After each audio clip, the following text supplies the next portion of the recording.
Hello students, कैसे हैं आप सब लोग। आज हम लोग क्लास 12 बिजनेस स्टडीज का पार्ट बी, जिसके अंदर 4 चैप्टर, इसका वेटेज 30 मार्क का है, उसमें से हम पहला चैप्टर पढ़ने जा रहे हैं, that is financial management. Approximately 6 to 7 marks तक का ये चैप्टर आता है, यानी 7 नंबर कहीं नहीं गए कम से कम, और बढ़ाकर देखिए तो 8 नंबर तक का भी पूछा जा सकता है। बट ये इतना आसान नहीं रहने वाला जितना आसान पार्ट ए था।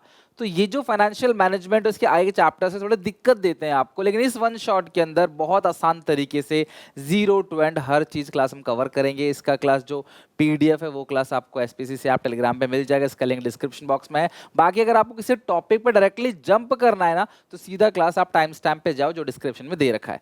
तो स्टार्ट करते हैं, ए टू जेड सब कुछ कवर करेंगे फाइनेंशियल मैनेजमेंट के वन शॉट में।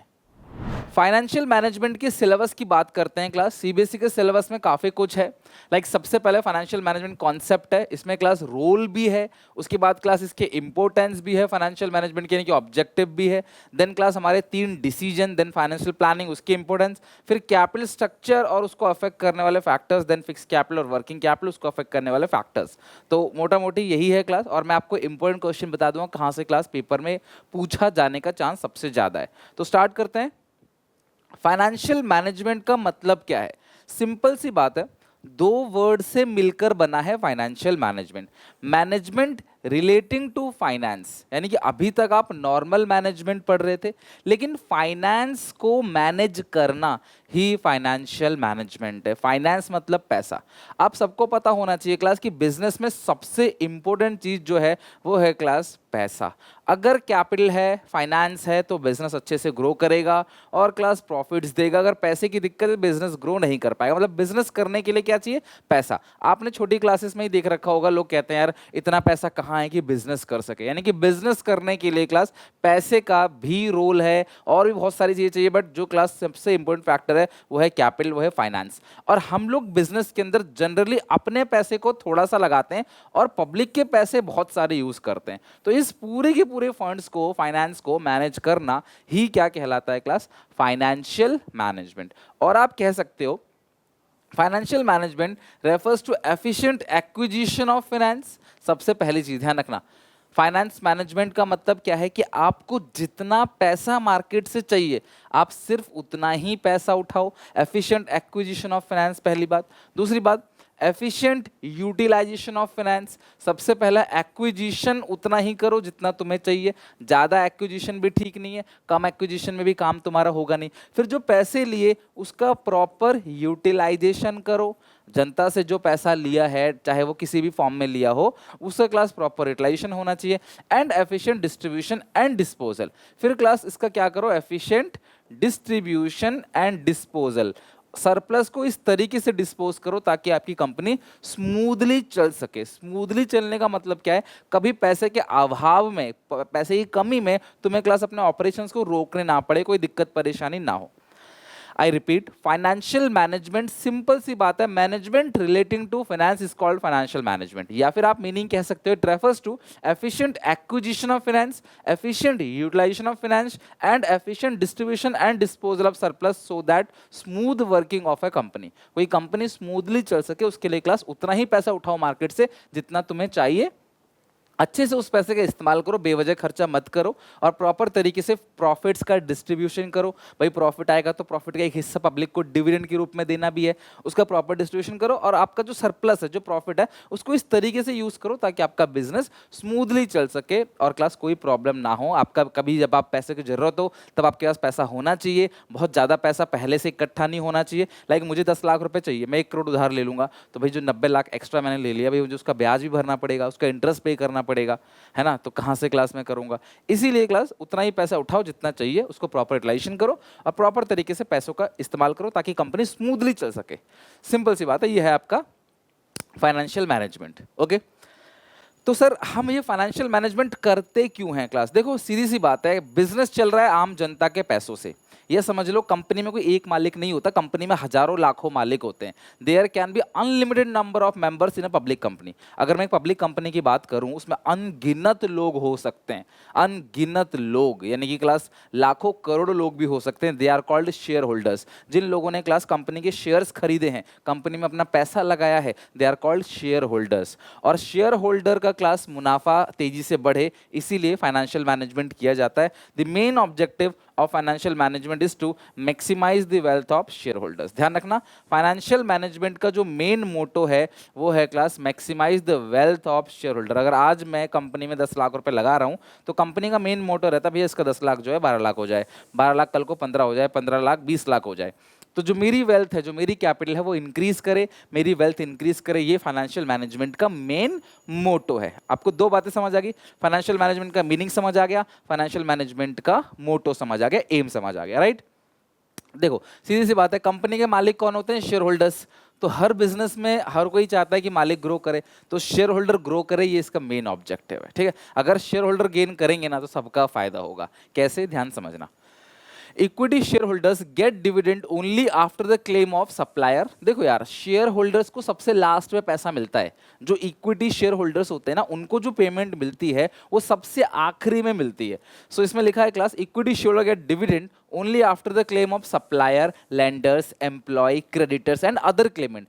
Therefore, if the shareholders are gaining, it automatically says that या automatically that all other claimants are gaining. सीधी सी बात है, लाइन के सबसे आखिरी में खड़े होते हैं शेयर होल्डर्स, ठीक है।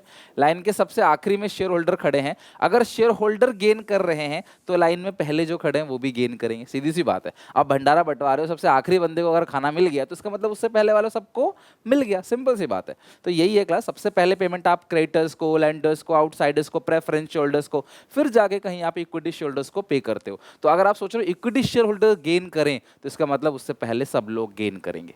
तो मेन मोटो क्या होना चाहिए क्लास? जैसे अगर मैं एक टीचर हूं, क्लास में कोई कमजोर, बहुत कमजोर बच्चा है, तो मेरा मेन मोटो क्या है? कम से कम वो पास हो जाए। अगर वो अच्छे से पास हो जाएगा, इसका मतलब बाकी सब तो पास हो ही जाएंगे। सबसे कमजोर बच्चे का डेवलपमेंट कर दिया आपने, तो बाकी सबका डेवलपमेंट तो हो ही गया होगा, राइट। ये चीज है। तो सिंपल सी बात है class, with the objective of wealth maximization of share holders, the following other objective automatically get achieve. ध्यान रखना, फाइनेंशियल मैनेजमेंट की मीनिंग समझ गए आप। Efficient acquisition, efficient utilization, efficient distribution and disposal of surplus for smooth working of an company. इसका main objective क्या है class? Share holders के वेल्थ को मैक्सिमाइज करना। शेयर होल्डर्स को पेमेंट सबसे लास्ट में मिलती है, तो अगर आप उसको गेन करोगे, तो बाकी सारे क्लेमेंट्स जो है अल्टीमेटली वो भी गेन करेंगे। एंड अगर आप शेयर होल्डर्स की गेन की बात करते हो ना, तो फाइनेंशियल मैनेजमेंट के कुछ और ऑब्जेक्टिव्स हैं, वो ऑटोमेटिकली पूरे हो जाएंगे। ध्यान सुनना मेरी बात। अगर शेयर होल्डर का गेन होता है, तो अपने आप ही कुछ और ऑब्जेक्टिव आपके पूरे हो जाएंगे। जैसे सबसे पहला, प्रॉफिट मैक्सिमाइजेशन। सीधी सी बात है, आप शेयर होल्डर्स का गेन करना चाहते हो, तो जो प्रॉफिट है वो भी मैक्सिमाइज होगा। प्रॉपर यूटिलाइजेशन ऑफ फंड्स, पैसों का सही तरीके से इस्तेमाल करोगे। भाई अगर आप फाइनेंशियल मैनेजमेंट कर रहे हो, पैसों का सही से मैनेजमेंट, कितना पैसा हमें मार्केट से उठाना है, कहाँ कहाँ कितने खर्च करने हैं, कितना इन्वेस्ट करना है, कितना डिविडेंड बांटना है, कितना हम लोग मार्केट से पैसा उठाएंगे, किस अलग अलग सोर्सेज से उठाएंगे पैसे, अपने डे टू डे एक्सपेंस कैसे करेंगे। जब आप इतनी सारी चीज़ें करोगे, तो आपका प्रॉफिट बढ़ेगा और प्रॉपर तरीके से पैसे का इस्तेमाल भी होगा। मेंटेनेंस ऑफ लिक्विडिटी, लिक्विडिटी भी मेंटेन कर पाओगे। लिक्विडिटी मेंटेन करने का सिंपल सा मतलब है कि जब तुम्हें पैसों की जरूरत हो खर्च करने की, तब तुम्हारे पास पैसा हो। नहीं तो कई बार ऐसा देखा गया है, कंपनी बहुत बड़ी बड़ी कंपनी है, करोड़ों अरबों की कंपनी है, लेकिन वर्कर को सैलरी नहीं दे पा रही। क्यों? क्योंकि बस लिक्विडिटी नहीं है, क्रेडिटर्स को पेमेंट नहीं कर पा रही, टाइम पे अपने खर्चे नहीं कर पा रही है। तो आपके पास घर चलाने, मान लो आप कितने अमीर हो, लेकिन घर में नमक का पैकेट खत्म हो गया, उसको लाने के लिए आपके पास कैश नहीं है। आपके पास पैसा तो है, लेकिन वो भर भर के पैसा है, मतलब कि प्रॉपर्टी में इन्वेस्टेड है, बहुत सारी जगह इन्वेस्टेड है। अब नमक खरीदने के लिए घर थोड़ी बेचोगे, कैश नहीं आपके पास 40-50 रुपए, तो इसका मतलब दिक्कत है। तो आप मेंटेनेंस ऑफ फाइनेंशियल मैनेजमेंट करोगे। और फाइनेंशियल मैनेजमेंट बहुत बड़ा टर्म है, आप इस चैप्टर में जो भी कुछ पढ़ रहे हो ना, all are called financial management, right. तो अगर आप वो करोगे, तो आप maintenance of liquidity, proper liquidity maintain कर पाओगे और फाइनेंशियल कमिटमेंट को भी पूरा कर पाओगे। अगर आपने किसी को वादा किया है कि आप 3 महीने में उसकी पेमेंट कर दोगे, तो अगर आपने प्रॉपर तरीके से फाइनेंशियल मैनेजमेंट किया, तो आप उसकी पेमेंट भी टाइम पे कर दोगे। तो यानी कि फाइनेंशियल मैनेजमेंट करते हैं, उसका मेन मोटो होता है शेयर होल्डर के वेल्थ को इंक्रीज करना। और शेयर होल्डर के वेल्थ को अगर हम इंक्रीज करेंगे, तो ऑटोमेटिकली 4 और ऑब्जेक्टिव हमारे पूरे हो जाते हैं। Profit maximization, proper utilization of fund, maintenance of liquidity और क्रेडिटर्स की कमिटमेंट को पूरा करना, मीटिंग कमिटमेंट विद क्रेडिटर्स। ठीक है, फाइनेंशियल कमिटमेंट, पैसा जब लौटाना हो, सीधी सी बात है, आप टाइम पे पैसा लौटाओगे तो अच्छा लगता है। मैं किसी कंपनी में काम करता हूँ, टाइम पे मेरी सैलरी आती है तो मुझे अच्छा लगता है, सिंपल सी बात है, तो मैं और मन से काम करूंगा और अच्छे से काम करूंगा, राइट। तो ये सब क्लास आपको याद रखना है, भले ही आप 3 दिन लो, 4 दिन लो इस चैप्टर को अच्छे से करने के लिए, लेकिन ऐसा याद करो इस चैप्टर को कि सर ने जितना कराया ना एटलीस्ट उतना याद हो, इससे बाहर पेपर में नहीं आएगा, इसकी मेरी गारंटी है। लेकिन जितना मैं करा रहा हूँ इनफ है, वीडियो थोड़ी लंबी होती है क्लास, लेकिन कॉन्सेप्ट में डिटेलिंग होती है सारी की सारी। ओके, चलो, रोल ऑफ फाइनेंशियल मैनेजमेंट, ये भी आपके सिलेबस का पार्ट है। फाइनेंशियल मैनेजमेंट का रोल क्या है? रोल को आप कह सकते हो इम्पोर्टेंस, इम्पोर्टेंस को आप कह सकते हो बेनिफिट्स। फाइनेंशियल मैनेजमेंट करने के बेनिफिट क्या है? क्यों फाइनेंशियल मैनेजमेंट करें? देखो यार, ये फाइनेंशियल मैनेजमेंट एक ऐसी चीज़ है जो हर इंसान को करना चाहिए। आपके पेरेंट्स कमाते हैं, उनको भी करना चाहिए, अगर आप भी कमाते हो उनको भी करना चाहिए। क्लास लक्ष्मी है, पैसा है ना, पैसे को हम लक्ष्मी माता मानते हैं, और इसको अगर आपने बेफिजूल खर्च किया, प्रॉपर तरीके से इसको ध्यान नहीं दिया, लोग पूजा करते हैं है ना, पैसे की पूजा करते हैं लक्ष्मी माता, तो अगर आपने क्लास प्रॉपर तरीके से फाइनेंस को यानी कि पैसे को मैनेज नहीं किया, आपने करोड़ों अरबों रुपए का आईपीओ उठा रखा है, पब्लिक से पैसा ले रखा है, आप बेफजूल खर्च कर रहे हो, पैसे पे ध्यान नहीं दे रहे, तो क्लास आपका बिजनेस डूबेगा। आपको तो दुख होगा ही होगा, लेकिन जो बेचारों ने आपकी कंपनी में पैसा लगाया था इस उम्मीद से कि उनका पैसा ग्रो करेगा, वो बेचारे डूब जाएंगे। इसलिए सरकार काफ़ी रूल रेगुलेशन लगाती है, खैर वो अदर पार्ट है। बट फाइनेंशियल मैनेजमेंट हम करते हैं तो उससे फायदा क्या होगा, ध्यान समझना, एक एक करके सारे के सारे क्लास रोल। सबसे पहला, size and composition of fix assets. अगर हम फाइनेंशियल मैनेजमेंट करेंगे तो हमारा जो मोटा खर्चा होता है वो 3 जगह होता है, ध्यान सुनना, हमारा जो मोटा खर्चा है वो 3 जगह होता है। जैसे सबसे पहला fix asset, building, machine, furniture, company सबसे पहले तो वही करती है ना, बड़ी बड़ी बिल्डिंग बनाती है, टावर खड़े करती है। दूसरा करंट एसेट, आपके पास जो स्टॉक रहेगा, रॉ मटेरियल रहेगा, वो सारी चीज़ें। तीसरा अपने डे टू डे एक्सपेंसेस को, P&L में जो भी खर्चा करते हो, salary, insurance, advertisement, interest, whatever expenses you are doing that is debited in statement of P&L और P&L अकाउंट। तो ये सारे खर्चे करते हैं। 3 चीज़ ध्यान रखना क्लास, 3 चीज़ से ये लर्न करा दूंगा यहीं पे क्लास में, फिक्स एसेट, करंट एसेट और प्रॉफिट एंड लॉस में जितनी भी चीज़ें हम लोग रिकॉर्ड करते हैं। तो फाइनेंशियल मैनेजमेंट करोगे तो उसका फायदा क्या मिलेगा, बेनिफिट क्या मिलेगा? Size and composition of fix asset. तो आप ये पता कर सकते हो कि भैया आपके पास कितनी फिक्स एसेट होनी चाहिए, फिक्स एसेट का कॉम्पोजिशन क्या क्या होना चाहिए, कौन कौन सी फिक्स एसेट कितने कितने की होनी चाहिए, आइडिया लग जाएगा। मैं कल कोई कंपनी बनाऊंगा तो मेरी फिक्स एसेट अलग होंगी, मुकेश अंबानी कल वो कंपनी बनाएंगे, उनकी फिक्स एसेट अलग होगी, कोई और बड़ी कंपनी, कोई क्लास कंपनी और दूसरी कंपनी बना रही है, कुछ एसेट्स खरीदेगी, बिल्डिंग बनाएगी, उसका एम अलग है। हर इंसान का क्लास फिक्स एसेट बनाने का एम अलग अलग है।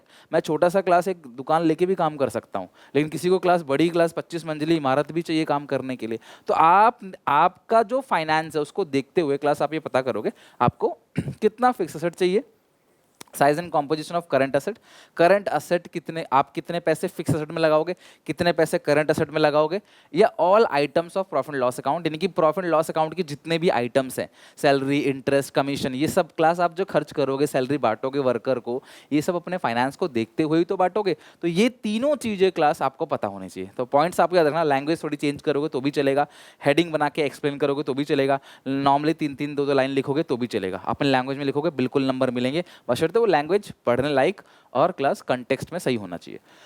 तो फाइनेंशियल मैनेजमेंट का पहला रोल क्या है, size and composition of fix asset, size and composition या अमाउंट ऑफ करंट एसेट, और दूसरा all items in profit and loss account. ये सारी चीजें हम डिसाइड कर पाएंगे अच्छे से अगर हम फाइनेंशियल मैनेजमेंट करेंगे। तो अगला क्या है, the amount of long term and short term fund. हम कितने लंबे समय के लिए पैसे उधार लें या कितने शॉर्ट टर्म के लिए, सीधी सी बात है, डिपेंड करता है कि भाई मुझे ये पैसा कब लौटाना है। क्या मैं इस पैसे को विदिन 1 ईयर लौटा पाऊंगा तो मैं शॉर्ट टर्म के लिए उधार लूंगा, या इस पैसे को मैं 20 साल के बाद लौटा पाऊंगा या 5 साल के बाद लौटा पाऊंगा तो मैं लॉन्ग टर्म उधार लूंगा। तो अगर हम फाइनेंशियल मैनेजमेंट करेंगे तो हम प्रॉपर समय के लिए उधार लेंगे, हाँ यार मुझे कितने पैसों की जरूरत है और ये मैं कहाँ से लूंगा और क्लास कितने समय के लिए लूंगा। तो कितने समय के लिए लूंगा तो ये हो गया लॉन्ग टर्म शॉर्ट टर्म, और कहाँ से लूंगा, डेट या इक्विटी, मैं डेट से पैसे लूंगा या इक्विटी से पैसे लूंगा। डेट का मतलब क्या होता है बेटा कि मैं कर्जा लूंगा, मैं हर साल ब्याज भरूंगा। इक्विटी का मतलब क्या है, मैं अपनी ओनरशिप किसी और को दे दूंगा, उसे थोड़ा सा मालिक बना दूंगा, वो मुझे पैसे दे देगा, मुझे ब्याज नहीं भरना पड़ेगा, पर मुनाफा कमाएंगे दोनों भाई को बांटना पड़ेगा। समझ रहे बात को? तो 2 टर्म में आप इसे याद करना। पहला टर्म फाइनेंशियल मैनेजमेंट करोगे तो तुम्हें fix asset, size and composition of fix asset, size and composition of current asset और P&L अकाउंट। इस चीज का पता हो, इस चीज का पता चल जाएगा कहाँ पे कितना पैसा खर्च करना है, फिक्स एसेट में, करंट एसेट में या P&L में। दूसरी चीज है, आप पैसा किस सोर्स से उठाओगे, आप डेट से लोगे, इक्विटी से लोगे, और लॉन्ग टर्म से लोगे या शॉर्ट टर्म से लोगे। बताओ, क्लास 5 के 5 पॉइंट यहीं पे क्लास में ही आपको बहुत हद तक याद हो गया है। Fix asset, current asset, P&L, long term या शॉर्ट टर्म, डेट या इक्विटी। सिंपल सी बात है। मैं चाहता हूँ मैं मालिक रहूँ तो भैया मैं उधार लेके ब्याज भरूंगा मैं, क्योंकि उधार वाला आके मेरे सर पे नहीं खड़ा होगा, तो ये क्यों कर रहा है, तो वो क्यों कर रहा है। लेकिन अगर मैं उसे मालिक बना दूंगा तो वो मुझे बोलेगा भैया कि मैं भी मालिक हूँ, तो ये क्यों कर रहा है, तो वो क्यों कर रहा है। ब्याज नहीं दूंगा मैं उसको, इंटरेस्ट नहीं पे करूंगा, लेकिन हाँ वो सारे डिसीजन में वो भी पार्टिसिपेट करेगा फिर। ठीक है, तो ये हो गया class role of financial management. Next है फाइनेंशियल प्लानिंग। टॉपिक अच्छा है क्लास, फाइनेंशियल प्लानिंग। बेसिकली आपने प्लानिंग तो पढ़ा होगा, thinking in advance, what is to be done, how it is to be done, when it is to be done और by whom it should be done. पढ़ा है ना, पहला function, primary function of management है ना planning. ये भी वही प्लानिंग है, लेकिन ये प्लानिंग ना एक स्पेसिफिक चीज की है और वो है क्लास फाइनेंस, तभी तो इसका नाम क्या है, फाइनेंशियल प्लानिंग। तो ये भी थिंकिंग इन एडवांस ही है।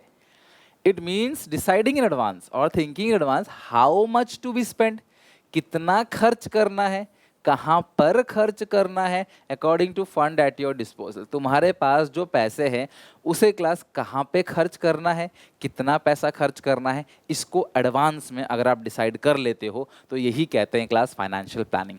एक कुछ भी पैसा खर्च करने से पहले, 1 रुपये भी खर्च करने से पहले सोच लो पहले, अच्छा यार मेरे पास तो इतने पैसे हैं, अगर मैं यहाँ इतना खर्च करूँगा। एग्जाम्पल, आपके मम्मी पापा कभी आपके साथ शॉपिंग कराने या मार्केट में कोई सामान खरीदने ले जाते हैं, तो घर से पैसे लेके जाते हैं कि हमें ये सब चीज़ें खरीदनी है।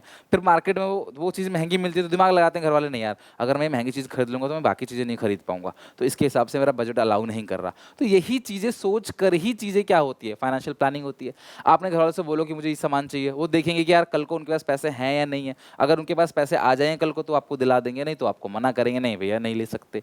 अगर वो क्लास आपको दिला देंगे आज और कल को कोई मुसीबत आई, पैसा नहीं है, तो क्या होगा फिर तो दिक्कत हो जाएगी ना। तो कुल मिला के फाइनेंशियल प्लानिंग का मतलब कितना पैसा कहाँ खर्च करना है और क्लास कितना पैसा खर्च करना है, कहाँ खर्च करना है, इसको एडवांस में सोच लेना ही क्या है क्लास आपका फाइनेंशियल प्लानिंग है। इसके अंदर बेसिकली 3 चीजें आती हैं, ध्यान समझना। फाइनेंशियल प्लानिंग भी फाइनेंशियल मैनेजमेंट जैसा ही है, लेकिन फाइनेंशियल मैनेजमेंट एक वाइड टर्म है, उसके अंदर छोटा सा कॉन्सेप्ट है फाइनेंशियल प्लानिंग, कितना पैसा कहाँ खर्च करना है।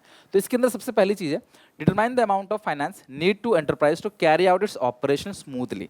सबसे पहले मुझे फाइनेंशियल प्लानिंग करने के लिए क्या सोचना है बेटा, क्या सोचना है कि यार मेरे को अपना धंधा चलाने के लिए, अपना व्यापार चलाने के लिए स्मूथली, कि मैं किराया भर सकूं, मैं सैलरी दे सकूं, मैं अपने बिजली का बिल भर सकूं, मुझे कितना पैसा चाहिए। एग्जाम्पल, अगर मैं देखूं कि मुझे अपना परिवार चलाना है, मेरे परिवार में 4 सदस्य रहते हैं, मुझे अपना परिवार चलाना है, तो मुझे कितने पैसे चाहिए ताकि मैं अपने परिवार को चला सकूं। मतलब राशन का, किराया भाड़ा, बिजली का बिल और जो छोटे मोटे इंटरनेट एक्सपेंसेस या XYZ जो भी खर्चे हैं, मिला के बच्चों की स्कूल की फीस हो गई क्लास, या फिर कोई मेडिकल एक्सपेंसेस हो गया है ना, कपड़े लत्ते खर्चे, ये सब चीज़ें मिला के मेरे को भी 50,000 रुपये चाहिए घर परिवार को अच्छे से चलाने के लिए। तो ये चीज़ सबसे पहले डिसाइड होती है फाइनेंशियल प्लानिंग में कि तुम्हें अपने बिजनेस को स्मूथली चलाने के लिए बिजनेस का रेंट, एम्प्लॉय की सैलरी, वेजेस, इंटरेस्ट, ये सब चीज़ें देने के लिए कितना पैसा आपको चाहिए। दूसरा, फिर जो तुम पैसे लोगे ना, वो सोर्स ऑफ फंड क्या होगा। सोर्स मतलब कहाँ से पैसा आएगा, हम डेट से लेंगे या इक्विटी से लेंगे। बेसिकली 2 ही सोर्सेज होते हैं बड़े क्लास, डेट और इक्विटी। डेट का मतलब हम उधार लेंगे, इक्विटी का मतलब या फिर हम अपने शेयर्स को बेचेंगे और क्लास फिर हम पैसे उठाएंगे मार्केट से। अगला है make suitable policy for proper utilization of fund. अब पैसे का प्रॉपर तरीके से यूटिलाइजेशन कैसे करें ताकि पैसा वेस्टेज भी ना हो और क्लास पैसा कम भी ना पड़े। तो प्रॉपर तरीके से यूटिलाइज कैसे करेंगे। पैसा तो आगे हमारे पास, हमें सैलरी देनी है, तो हमें ये भी देखना है ना कि यार हमारे पास अगर 4 लोगों की ज़रूरत है काम करने के लिए और हम 6 लोगों को सैलरी दे रहे हैं, पागल हैं फिर तो हम प्रॉपर यूटिलाइजेशन कर ही नहीं रहे पैसों का। तो फंड्स का प्रॉपर तरीके से यूटिलाइजेशन भी जरूरी है। तो ये है क्लास 3 पॉइंट। सबसे पहला, फाइनेंशियल प्लानिंग का मतलब क्या है, थिंकिंग इन एडवांस, ठीक है, कि कितना पैसा आपको चाहिए और क्लास कितना पैसा आपको बिजनेस को स्मूथली चलाने के लिए चाहिए, कितना पैसा किस सोर्स से उठाओगे आप, और प्रॉपर यूटिलाइजेशन ऑफ फंड्स करोगे। 3 मेन ऑब्जेक्टिव है, 3 मेन मुद्दा है जो फाइनेंशियल प्लानिंग के अंदर आता है। ठीक है, कितने पैसे चाहिए, कितना पैसा खर्च करोगे और कहाँ खर्च करोगे, प्रॉपर यूटिलाइजेशन ऑफ फंड्स को करना है क्लास, आपने सोर्स देखना है और अपना ऑपरेशन स्मूथली चलाना है। ये सारी चीज़ें क्लास फाइनेंशियल प्लानिंग के अंदर आती हैं। एक एक कॉन्सेप्ट को याद करना, फिर ब्रेक लेना 5-10 मिनट का, फिर दूसरा कॉन्सेप्ट याद करना, फिर शुरू से लेके एंड तक रिवीजन करना, ये सब करोगे ना तो चैप्टर 3 से 4 दिन में ऐसे लर्न होगा क्लास आपको, फिर तुम भूलोगे नहीं कभी भी। 12 ही चैप्टर है। अब कोई बच्चा सोचे नहीं मैं एक दिन में एक चैप्टर याद कर लूंगा, तो मैं 12 दिन में थोड़ी सिलेबस खत्म कर लोगे, लॉजिक लगाओ थोड़ा सा। Importance of financial planning, benefits. अगर मैं चीज़ एडवांस में सोच लूँ मुझे कहाँ खर्च करना है, कितना खर्च करना है, मेरे बिजनेस को चलाने के लिए कितने पैसों की जरूरत पड़ती है ताकि मेरा बिजनेस स्मूथली चल सके, टाइम पे क्रेडिटर्स की पेमेंट हो सके, टाइम पे लेबर की पेमेंट हो सके, कोई किसी को दिक्कत ना हो, समय पे मैं पैसा दे सकूं सबको, और प्रॉपर यूटिलाइजेशन कैसे करूं, फंड्स का प्रॉपर तरीके से खर्चा करूंगा, वेस्टेज ऑफ मनी नहीं करूंगा, किस सोर्स से कितना पैसा मंगाना है, मैं डेट लूँ या इक्विटी लूँ, और दोनों ले रहा हूँ तो कितना डेट कितना इक्विटी, ये सब चीज़ें एडवांस में सोचना ही तो फाइनेंशियल प्लानिंग है।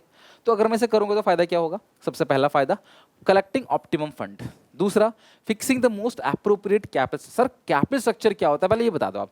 कैपिटल स्ट्रक्चर दो वर्ड से मिलके बना है, खत्म बात। कैपिटल और ढांचा, कैपिटल मतलब कितना पैसा, स्ट्रक्चर मतलब डेट से कितना है और इक्विटी से कितना है। तो जो मेरी कैपिटल है, मेरे बिजनेस में 100 करोड़ रुपए लगा हुआ है, तो 100 करोड़ में से मैंने खुद कितना मिलाया है, और मेरे जैसे जो और शेयर होल्डर्स हैं उन्होंने कितना मिलाया है, और कितना हमने बैंकों से उधार लिया है या जनता से उधार लिया है। उधार वालों को ब्याज देना पड़ता है, और हम जो मालिक है शेयर होल्डर्स, हमें एक दूसरे को कोई ब्याज नहीं देना, हम तो मुनाफा कमाएंगे और प्रॉफिट को आपस में बांट लेंगे। इन्वेस्टिंग फाइनेंस, सही जगह क्लास पैसे को इन्वेस्ट करना, फंड्स का प्रॉपर यूटिलाइजेशन करना, ये पॉइंट अब बहुत कॉमन है क्लास। अगर आप प्लानिंग करोगे फ्यूचर के लिए तो शॉक नहीं लगेगा, झटका नहीं लगेगा, समझ रहे हो बात को। जैसे अगर मैं अपनी बात करूं तो मैं हमेशा प्लान कर चलता हूँ कि अगले 6 महीने साल भर में अगर कल को मेरा धंधा बंद हो जाता है, कल को ऐसी कोई अनहैपनिंग आ जाती है, कोई एक्सीडेंट हो जाता है, कुछ भी दिक्कत होती है, तो कम से कम 6 महीने साल भर का जो मेरे परिवार को चलाने का खर्चा है वो मैं एडवांस में रखे रहता हूँ अपने पास, कि कल को कोई अनहैपनिंग ना हो जाए तो क्लास घर पे इतना पैसा हो कि परिवार जो है वो चल सके, 6 महीने साल भर जो है परिवार चल सके, हमें दिक्कत ना आए। यही काम कंपनी भी करती है। कल को सेल्स अगर डाउन हो गई तो वर्कर को थोड़ी बोलेंगे भाई तो 1 महीने के लिए जॉब छोड़ दे फिर अगले महीने आ जाना, वो वर्कर क्या करेगा, उसका घर परिवार कैसे चलेगा, किराया कैसे भरेगा वो। तो कंपनी अपने पास प्रॉपर पैसा रखे रहती है पहले से, कि कल को अगर मुसीबत आ गई तो हमारे पास पहले से पैसा होना चाहिए, इससे हमें शॉक झटका नहीं लगता। ठीक है, avoiding business shocks and surprises, और ये प्रेजेंट को फ्यूचर से जोड़ता है। इन सारे पॉइंट्स को डीपली एक एक करके पढ़ते हैं। फाइनेंशियल प्लानिंग बेसिकली अगर एक लाइन से कोड से अगर तुमको बताऊं, financial planning is essential for success of any enterprise, finance is like blood of a business, without it business can't survive. अगर मैं तुम्हारी बॉडी से सारा ब्लड चूस लूं, सारा खून मतलब कि निकाल दूं, चूसूंगा तो नहीं, निकाल दूं अगर, तो आप जिंदा रह पाओगे? ऑब्वियसली कोई नहीं रह पाएगा। समझ रहे हो बात को?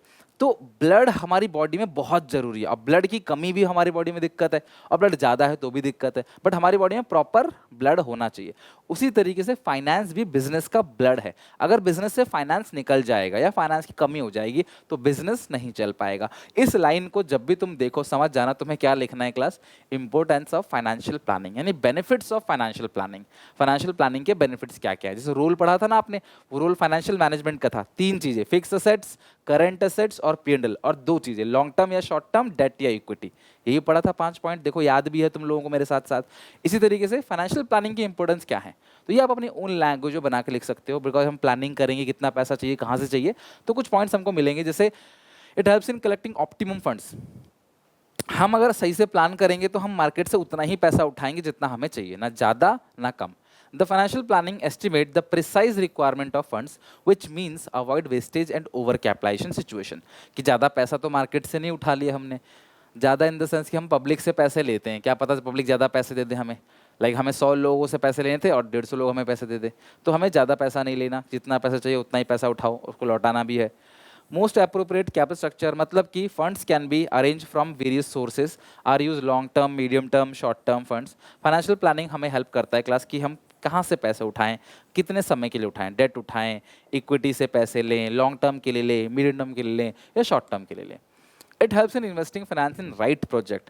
अगर आप फाइनेंशियल प्लानिंग करोगे तो ये आपकी मदद करेगा कि आप पैसे को सही प्रोजेक्ट में सही जगह पैसा लगाओ। एग्जाम्पल, अगर मेरे पास अभी 50 लाख रुपए आ जाए तो मेरे को इन्वेस्ट करने के बहुत सारे रास्ते हैं। मैं किसी सरकारी योजना में इन्वेस्ट कर सकता हूँ, कोई प्लॉट खरीद सकता हूँ, कोई कमर्शियल प्रॉपर्टी में इन्वेस्ट कर सकता हूँ, किसी कंपनी के शेयर्स खरीद सकता हूँ, म्यूचुअल फंड में इन्वेस्ट कर सकता हूँ, FD करा सकता हूँ। There are various options. लेकिन अगर मैं आंख बंद करके लगाऊंगा तो क्या पता मैं गलत ऑप्शन में लगा दूं पैसे। तो सोच समझ के सारी जगह कंपेयर करना है, कहाँ कितना रिस्क इन्वॉल्व है, कहाँ से कितनी कमाई आ सकती है, और सोच समझ के पैसे को इन्वेस्ट करना है। तो अगर आप प्लानिंग करोगे तो सोच समझ के क्लास पैसे आप राइट प्रोजेक्ट में लगाओगे। Proper utilization of finance, financial planning जो है, finance is the life blood of the business, so financial plan decide how much fund to be utilize, किस तरीके से आप प्रॉपर तरीके से अच्छे से पैसे का इस्तेमाल करोगे, वेस्टेज नहीं करोगे। Helps in avoiding business shocks, मैंने बताया क्लास आपको, by anticipating the financial requirement, financial planning help avoiding shocks और surprise which otherwise firm have to face for in uncertain situation. तो अनसर्टेन सिचुएशन में क्लास आपको झटका ना लगे कोई, तो आप पहले से फाइनेंशियल प्लानिंग करोगे तो शॉक से बच पाओगे। फाइनेंशियल प्लानिंग आपकी मदद करता है प्रेजेंट रिक्वायरमेंट्स ऑफ फंड और फ्यूचर रिक्वायरमेंट्स ऑफ फंड के लिए। हमें पैसा आज से, जैसे आपके माँ बाप ने, जब आप छोटे छोटे रहे होगे ना क्लास, पूछना अपने घर वालों से, आपके घर वालों ने कुछ पैसे जोड़े होंगे आपकी पढ़ाई के लिए, कल को मेरा बेटा आईआईएम में जाएगा, एमबीए करेगा, कॉलेज जाएगा, बड़े स्कूल में नाम लिखवाना है, तो उसके लिए पैसे चाहिए। तो उन्होंने आज के हिसाब से नहीं जोड़ा होगा, कल के हिसाब से ही जोड़ा होगा। लाइक मान लो स्कूल की फीस उस टाइम पे एक साल की मान लो 1 लाख रुपए थी, पर उन्होंने 3 लाख जोड़े होंगे, क्यों? उनको पता है आज 1 लाख है, आज से 10 साल बाद 12 साल बाद थोड़ी 1 लाख होगी। तो अगर आप प्लानिंग करोगे ना, तो आपको पता है कि यार फ्यूचर में मुझे कितने पैसों की जरूरत है, आप पहले से प्लान करके चलोगे। Financial planning relate the present financial requirement with the future financial requirement by anticipating the sales growth and plan for company, कि हमारी सेल कैसी हो रही है, हमारा ग्रोथ पोटेंशियल बढ़ रहा है या डाउन हो रहा है, हर चीज को प्रॉपर तरीके से प्लान करोगे, मतलब फ्यूचर को भी एंटिसिपेट करता है कि हमें आज कितना पैसा चाहिए, आज हम कितना कमाएं, ताकि फ्यूचर में हम लोग अनसर्टेनिटी को क्लास फेस कर सके और हमें कोई दिक्कत ना हो। तो ये सारे के सारे क्लास है। इंपॉर्टेंस 6 के 6 पॉइंट बहुत है, इंपॉर्टेंस ऑफ फाइनेंशियल प्लानिंग, और 3-4 पॉइंट भी अगर आपको अच्छे से लर्न है तो भी बात बन जाएगी। क्वेश्चन को पढ़ के पहचानना है कि ये फाइनेंशियल प्लानिंग का टॉपिक है, फिर उसके इंपॉर्टेंस तो आप लिख ही लोगे। एंड केस स्टडी में सारी कराऊंगा, आप टेंशन ना लो। क्लास केस स्टडी में मास्टर बना के भेजूंगा, बस सपोर्ट दिखाओ। क्लास चैनल को सब्सक्राइब करो, शेयर करो, ताकि ज़्यादा से ज़्यादा लोग क्लास वीडियोस को देखें, लाइक करें, जिससे क्लास, सिंपल सी बात है, मोटिवेशन मिलेगा और अच्छे से मेहनत करने के लिए आप लोगों के लिए। इस टॉपिक से 100% में लिख के गारंटी से आपको बोल सकता हूँ एक क्वेश्चन आना ही आना है। तो आज के इस टॉपिक से एक क्वेश्चन तुमको पक्का देखने को मिलेगा, वो है क्लास फाइनेंशियल डिसीजन। क्लास किसी भी बिजनेस के अंदर फाइनेंशियल मैनेजमेंट करते वक्त हमारे पास 3 डिसीजंस होते हैं जिनको हमें अच्छे से लेने हैं, तीनों के तीन। सबसे पहला डिसीजन है इन्वेस्टमेंट, इन्वेस्टिंग या कैपिटल बजटिंग डिसीजन। डिसीजन का मतलब क्या है? देखो, हमने पैसा इकट्ठा कर लिया, हमारे पास पैसे आ गए, एफिशिएंट एक्विजिशन ऑफ फंड्स हमने कर लिया। अब इस पैसे को सही जगह हमें लगाना है, तो इस प्रॉपर तरीके से इस पैसे को कहाँ पे लगाएं, कहाँ इन्वेस्ट करें, कौन से प्रोजेक्ट में इन्वेस्ट करें, इस डिसीजन को, और कौन कौन सी चीजें हैं, कौन कौन से फैक्टर्स हैं जिनको दिमाग में या ध्यान में रखना है before investing, this decision is called investment decision. दूसरा डिसीजन है फाइनेंसिंग डिसीजन। पैसे लेने के जनता से 2 सोर्सेस हैं, डेट और इक्विटी।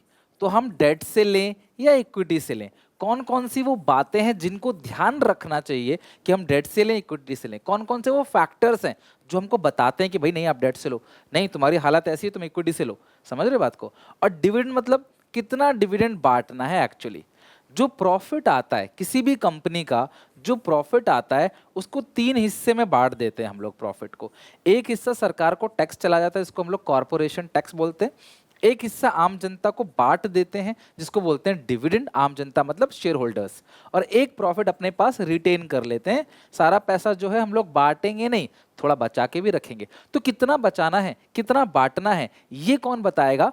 Dividend decision. तो ये तीनों डिसीजन में से तुम्हारे सेट में क्या पता फाइनेंसिंग आ जाए, किसी के में डिविडेंड आ जाए, किसी के में क्लास इन्वेस्टमेंट डिसीजन आ जाए। तो इसीलिए क्लास आपको तीनों को करके जाना पड़ेगा। बट हाँ, इस बात की गारंटी है बेटा, एक डिसीजन जरूर देखने को मिलेगा इन तीनों में से, वो भी क्लास कम से भी कम 4 से 6 number, minimum 4 maximum 6। Investment decision सबसे पहला डिसीजन है क्लास, हम अपने बिजनेस में इन्वेस्ट करते हैं तभी हमारा बिजनेस ग्रो करेगा और आगे चल के हमें रिटर्न देगा।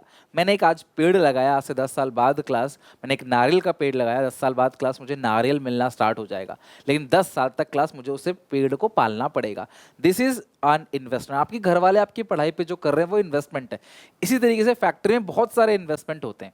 तो इन्वेस्टमेंट या इन्वेस्टिंग या कैपिटल बजटिंग डिसीजन क्या है? This decision relates to careful selection of asset in which funds will be invested by the firm. तो केयरफुल सिलेक्शन ऑफ एसेट, आप प्रॉपर तरीके से एसेट्स की सिलेक्शन करो जहां पे आप पैसा लगाने जा रहे हो। जिस प्रोजेक्ट में रिलायंस ने जियो वाले प्रोजेक्ट में पैसा लगाया तो वो सोच समझ के लगाया, ऐसे आंख बंद करके नहीं लगा दिया। तो सर हम कौन कौन से फैक्टर्स है वो जिनके थ्रू हम डिसाइड कर सकते हैं कि इन्वेस्ट करें या ना करें। तो कुल मिला के मैं आपसे बोलूंगा इन्वेस्टमेंट करने से पहले किन किन बातों का ध्यान रखना है। तो सबसे पहला पॉइंट है class, factors affecting investment decision में cash flow of the project. आप जिस भी प्रोजेक्ट में पैसा लगा रहे हो उस प्रोजेक्ट में कुछ डे टू डे एक्सपेंसेस भी होंगे। तो अगर आपके पास इतना पैसा है कि आप उस डे टू डे एक्सपेंस को बियर कर सकते हो तो आप उस प्रोजेक्ट में पैसे लगाओ, अदरवाइज मत लगाओ। एग्जाम्पल के तौर पे मेरे पास, मैं वो मशीन खरीदूं जिस मशीन का मेंटेनेंस मैं बियर कर सकता हूं, उस मशीन के डे टू डे एक्सपेंसेस को मैं बियर कर सकता हूं, तो ही मैं मशीन खरीदूं। एग्जाम्पल, आप वो गाड़ी खरीदते हो जिसके मेंटेनेंस को आप बियर कर सकते हो, जिसमें तेल आप डलवा सकते हो, अच्छी माइलेज देती है। अगर आपने कोई ऐसी गाड़ी खरीद ली जो है क्लास बहुत महंगी, लेकिन आप उसे खरीद ले रहे हो, बट उसका मेंटेनेंस जो है, उसकी गाड़ी में अगर कुछ हल्का सा उसका शीशा भी टूट गया तो 70,000 80,000 का शीशा डलता है, साइड मिरर, और उसका टायर अगर चेंज होगा तो 2 लाख का टायर डलता है। तो आप वो खर्चा नहीं झेल सकते, भले आप गाड़ी एक बार में ले रहे हो। तो भैया ऐसी जगह इन्वेस्ट नहीं करना है। तो कुल मिला के cash flow of the project, whenever a company is investing huge funds in an investment proposal, it expects some regular amount of cash flow to meet day to day requirement। तो अगर class उस day to day requirement के लिए आपके पास पैसा है तो आप इन्वेस्ट करो, अदरवाइज मत करो। तो ये वो फैक्टर्स जो गाइड करेंगे आपको कि इन्वेस्टमेंट करना चाहिए, नहीं करना चाहिए और कहाँ करना चाहिए। सेकंड चीज है क्लास, रिटर्न ऑन इन्वेस्टमेंट। तसल्ली से आराम से इस पूरे टॉपिक को 15 मिनट देना, इनकी हेडिंग्स को कॉपी पे लिखना, समझ के रिकॉल करना दिमाग में और अपनी भाषा में बना के लिखना। यकीन मानो बहुत बोरिंग जरूर है, लेकिन यही एक तरीका है क्लास थ्योरी को लर्न करने का। हेडिंग्स आप लर्न कर लो, अंदर का अपने सिंपल भाषा में लिखो, तभी मैं आपको बहुत डिटेलिंग में बहुत सारे एग्जांपल्स दे के समझाता हूँ। लिख नहीं पा रहे तो एग्जांपल दे के समझाओ। दूसरा, return on investment, ROI. Her business में एक रिटर्न ऑन इन्वेस्टमेंट होता है, यानी जो मैंने इन्वेस्टमेंट किया है उस पर मुझे कितनी कमाई होगी, कितना रिटर्न मिलेगा। तो आपको अलग अलग इन्वेस्टमेंट प्रपोजल में चेक करना है, जिसका रिटर्न सबसे ज़्यादा होगा वहाँ पे आपको इन्वेस्ट करना है। The most important criteria to decide the investment proposal is a rate of return it will be able to bring back for the company. Those investment are selected which gives higher rate of return। आप वो investment select करो जो आपको high rate of return देते हैं। तो आपको अलग अलग जगह चेक करना है, अगर मैं यहाँ इन्वेस्ट करूँगा तो क्या रिटर्न आएगा, यहाँ इन्वेस्टमेंट करूँगा क्या रिटर्न आएगा, इस तरीके से। अगला, risk involve. Every investment proposal में कुछ ना कुछ रिस्क होता है भैया, सीधी सी बात है, बिना रिस्क के तो कोई काम है ही नहीं। कुछ ना कुछ रिस्क तो होगा ही, आप जिस भी प्रोजेक्ट में पैसा लगाओगे कुछ रिस्क होगा। तो आपको रिस्क देखना है, जहां सबसे कम रिस्क है वहां पे क्लास आपको इन्वेस्ट करना है पैसा। With every investment proposal there is some degree of risk are involve. The company must try to calculate the risk involve in every proposal and select those investment which have low degree of financial risk. जहां पे risk कम है वहां invest करो। अगला है investment criteria. Along with the return, risk, cash flow, there are various other factors जिनको तुम्हें ध्यान रखना है। Like class selecting of proposal, example availability of raw material, availability of mechanics, repair, या फिर उसका annual maintenance cost क्या है। ये सारी चीज़ें क्लास आपको देखना है कि हम मशीन मंगा रहे हैं जापान से, लेकिन ख़राब होगा तो क्या इंडिया के टेक्नीशियन मैकेनिक उसे ठीक कर सकते हैं, या फिर हमें जापान से ही क्लास उसको बुलाना पड़ेगा, तो कितना खर्चा आएगा। तो उसके जो रॉ मटेरियल है वो यहाँ मिलते हैं कि नहीं मिलते, उसके इक्विपमेंट पार्ट वो यहाँ मिलते हैं कि नहीं मिलते, ये सारी की सारी चीज़ें क्लास आपको चेक करना पड़ेगा इन्वेस्टमेंट करने से पहले। That is called investment criteria. क्योंकि इन्वेस्टमेंट एक इरिवर्सिबल डिसीजन है, आप उसे बदल नहीं सकते। आपने किसी प्रोजेक्ट में लगा दिया पैसा तो बीच से हट नहीं सकते, फिर आपको कंटिन्यू ही करना पड़ेगा। तो सोच समझ के क्लास आपने इन्वेस्टमेंट क्राइटेरिया को भी चेक कर लेना है। तो these are the 4 point, these are the factors affecting investment और कैपिटल बस्टिंग डिसीजन। पेपर में आपको यही पूछेगा, what are the factors affecting investment और कैपिटल बस्टिंग डिसीजन। तो भैया वो आपको लिखना पड़ेगा, वो आपको बताना पड़ेगा। ओके, आई होप आपको समझ आ गया अच्छे से। सेकंड है फाइनेंसिंग डिसीजन। बहुत इंपॉर्टेंट है क्लास फाइनेंसिंग डिसीजन, और बहुत इंटरेस्टिंग तरीके से समझ आएगा तुम्हें, इसकी चिंता मत करो। अच्छे से समझ आ रहा है तो प्लीज़ सपोर्ट करने के लिए वीडियो एंड तक देखना और लाइक जरूर करना, क्योंकि पूरा देखोगे तभी पूरा समझ आएगा, ठीक है। क्योंकि ये जो लास्ट के 4 चैप्टर्स है ना, 3 मान लो आप, 9, 10, 11 बड़े कॉम्प्लिकेटेड है, बच्चों को बहुत दिक्कत देता है, स्पेशली फाइनेंशियल मैनेजमेंट और फाइनेंशियल मार्केट, तो बहुत अच्छे समझना पड़ेगा। This second important decisions which finance manager has to take it deciding source of finance.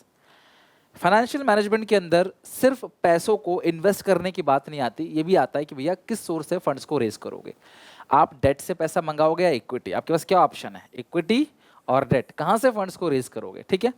तो इसमें लिखा है company can raise finance from various sources such as, जैसे कौन कौन से, issue of shares, issue of debentures, taking loan in advance और deciding how much to raise from which source is financing decision.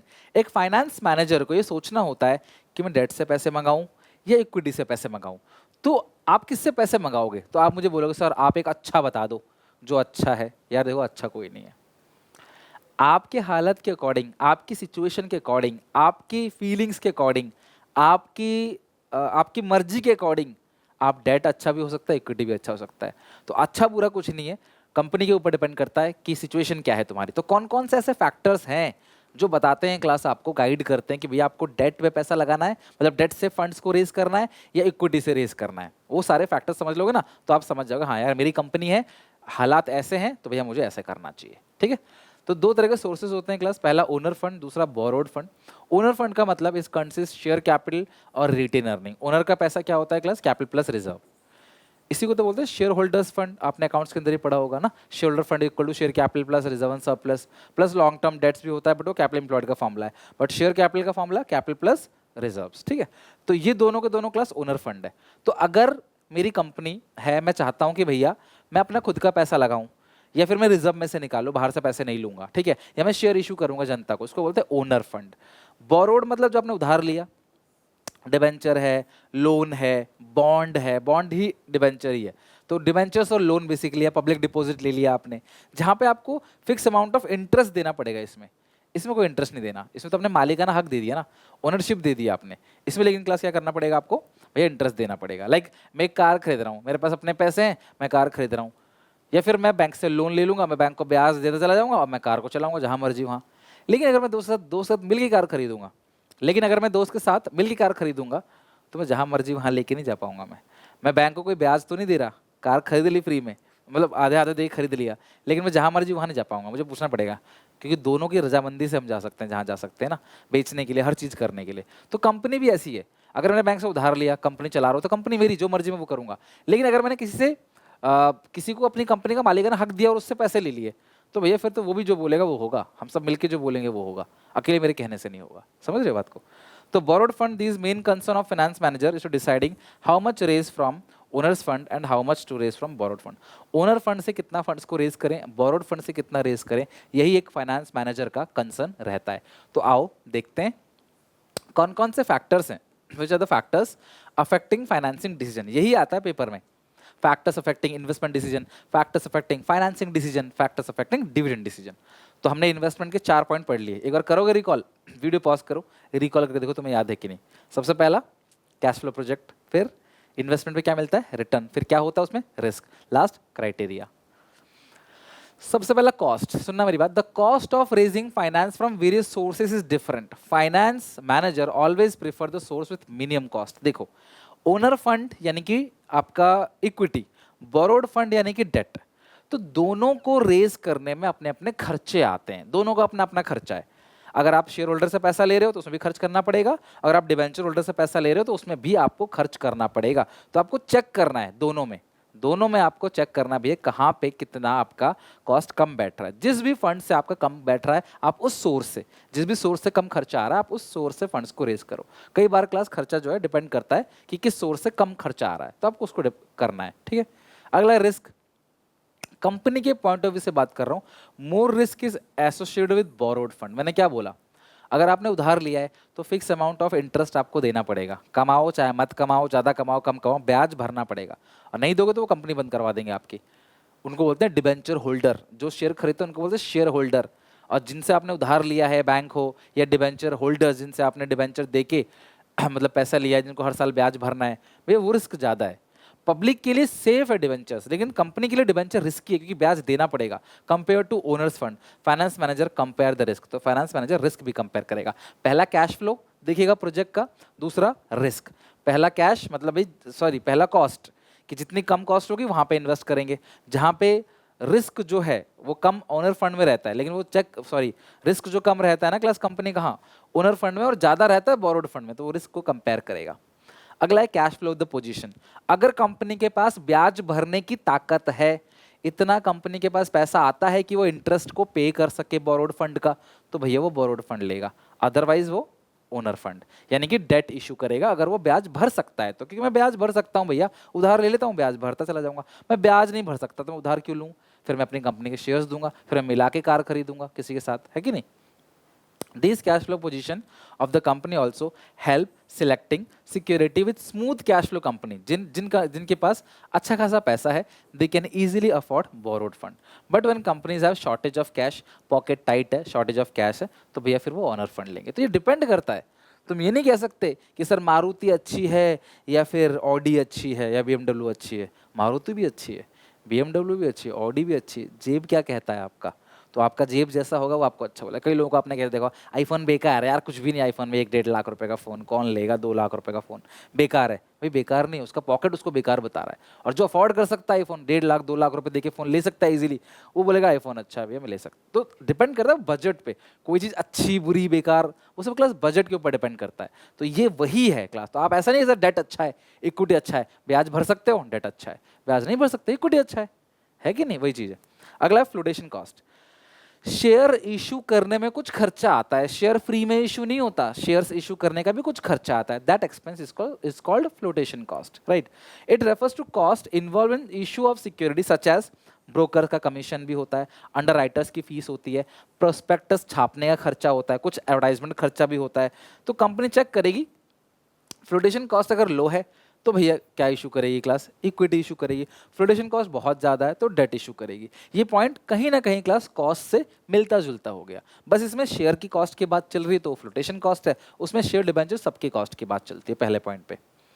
Next है state of capital market. Class समझना market में क्या situation है। अगर कंट्री में इन्फ्लेशन है, inflation चल रहा है क्लास, तो कंपनी को क्लास क्या इशू करना चाहिए, इक्विटी। डिफ्लेशन में डेट। जब इन्फ्लेशन चलता है ना, लोगों के पास पैसा ज़्यादा है, इन्फ्लेशन में लोग रिस्क लेने को तैयार रहते हैं। अगर तुम्हारे पास पैसा ज़्यादा होगा ना, तुम रिस्क लेने को तैयार। जुआ खेलते हो आप, या फिर आप जाते हो क्लास, मान लो कि आप कोई मेला वगैरह जाते हो, जो मेला लगता है दशहरा वगैरह पे, तो वहाँ पे कुछ जुआरी बैठे रहते हैं। तो अगर आप तुम्हारे जेब में पैसा है ना, तुम सोचोगे चलो रिस्क ले लेता हूँ यार, 100 का 200 हो जाएगा, 0 हो जाएगा। लेकिन पैसे की तंगी है तो आप रिस्क नहीं लोगे। तो इन्फ्लेशन अगर है, the condition of capital market also help in deciding the type of security to be raise during boom period. Boom का मतलब इन्फ्लेशन, तो आप आसानी से शेयर्स को बेच सकते हो, लोग रिस्क लेने को तैयार रहते हैं, तो आप शेयर इशू करो। लेकिन डिफ्लेशन है, मंदी का समय है, तो भैया आप जो है वो इशू मत करो। आप तब लोग रिस्क नहीं लेंगे। जैसे तब लोग क्या बोलेंगे, भैया कि हमें तो यार इक्विटी नहीं, हमें डेट दे दो, डिबेंचर दे दो, हमें फिक्स। देखो डिबेंचर में क्या होता है, फिक्स रेट ऑफ इंटरेस्ट मिलता है, भले कम मिले पर फिक्स से मिलेगा। लेकिन शेयर मार्केट में क्या है, बहुत ज़्यादा मिल सकता है, बहुत कम भी मिल सकता है। बहुत ज़्यादा मिलने की खुशी, लेकिन बहुत कम मिलने गम भी है। तो इन्फ्लेशन में तो लोग रिस्क ले लेंगे। बिटकॉइन में कौन पैसा लगाता है, बिटकॉइन के अंदर उनको पता है भैया कि हम लोग रिस्क ले सकते हैं, भाई जाएगा तो जाएगा, लेकिन मिलेगा तो बहुत ज़्यादा मिलेगा। लेकिन जो रिस्क नहीं लेना चाहते वो नहीं लगाते, एफडी कराएंगे बैंक में, भले इंटरेस्ट कम है फिर भी एफडी कराएंगे सेफ रहने के लिए। तो इन्फ्लेशन में डेट और इन्फ्लेशन में इक्विटी और डिफ्लेशन में डेट, ठीक है। कंट्रोल कंसिडरेशन, मैं चाहता हूं मेरे बिजनेस का कंट्रोल मेरे पे रहे, जो मैं बोलूं वो हो, मेरे बिजनेस का कंट्रोल जो है मेरे पास रहे। तो मैं क्या इशू करूंगा class, issue of shares means giving ownership to others. तो भैया हम डिबेंचर इशू करेंगे। अगर मैंने शेयर इशू किया ना, मैंने किसी और को शेयर इशू कर दिया, मान लो 10% शेयर, तो वो 10% का मालिक बन गया। तो भाई मालिक बन गया तो फिर वो बोलेगा 10 चीज़ बोलेगा, उसको डिसीजन मेकिंग में उससे पूछना पड़ेगा। तो अगर आप ऐसा कर सकते हो तो आप इक्विटी इशू करो, अदरवाइज आप डेट इशू करो। आप चाहते नहीं कंट्रोल मेरे पास रहे, मेरे बिजनेस का सोल ओनरशिप, पूरा कंट्रोल मेरे पास रहे। अगर आप ये चाहते हो कि आपका कंट्रोल आपके पास रहे भैया, फिर तो आपको डेट इशू करना चाहिए। लेकिन आप कंट्रोल लूज कर सकते हो, कोई बात नहीं, वो भी मालिक बन जाएगा, तो फिर आप इक्विटी इशू करो। तो आप डेट या इशू पूछा मत करो कभी भी, सब इन फैक्टर्स पे डिपेंड करता है। If existing shareholders do not want to lose control lose नहीं करना चाहते, तो डेट इशू करो, और otherwise equity. Fixed operating cost, operating मतलब बिजनेस को चलाने के खर्चे। मेरे ऊपर ऑलरेडी बहुत खर्चा है इंटरेस्ट का, मैं ऑलरेडी बहुत लोन में हूँ, मैं ऑलरेडी बहुत इंटरेस्ट पे कर रहा हूँ, मैं ऑलरेडी बहुत रेंट पे कर रहा हूँ। देखो जो हम डिबेंचर इशू करते हैं ना, तो हमें फिक्स अमाउंट ऑफ इंटरेस्ट देना पड़ता है डिबेंचर होल्डर को, जो कि एक फिक्स कॉस्ट है।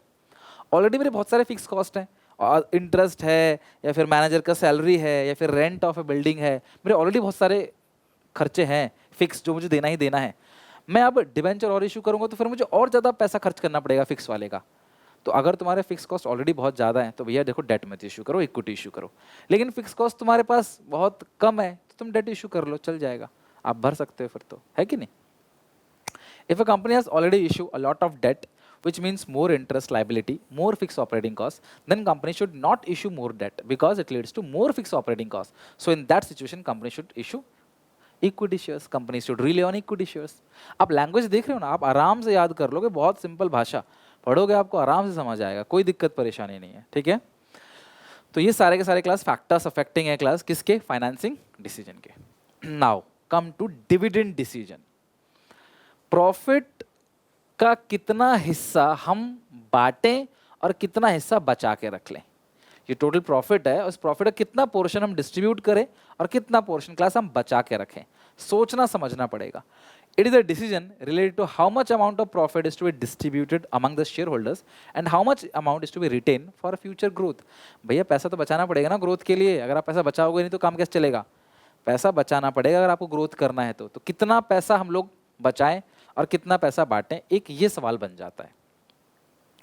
तो कौन कौन से फैक्टर्स हैं जिनको देख के डिसाइड करना पड़ेगा हमें कितना पैसा बचाना है, रिटेन करना है और कितना पैसा जनता में डिस्ट्रीब्यूट कर देना है।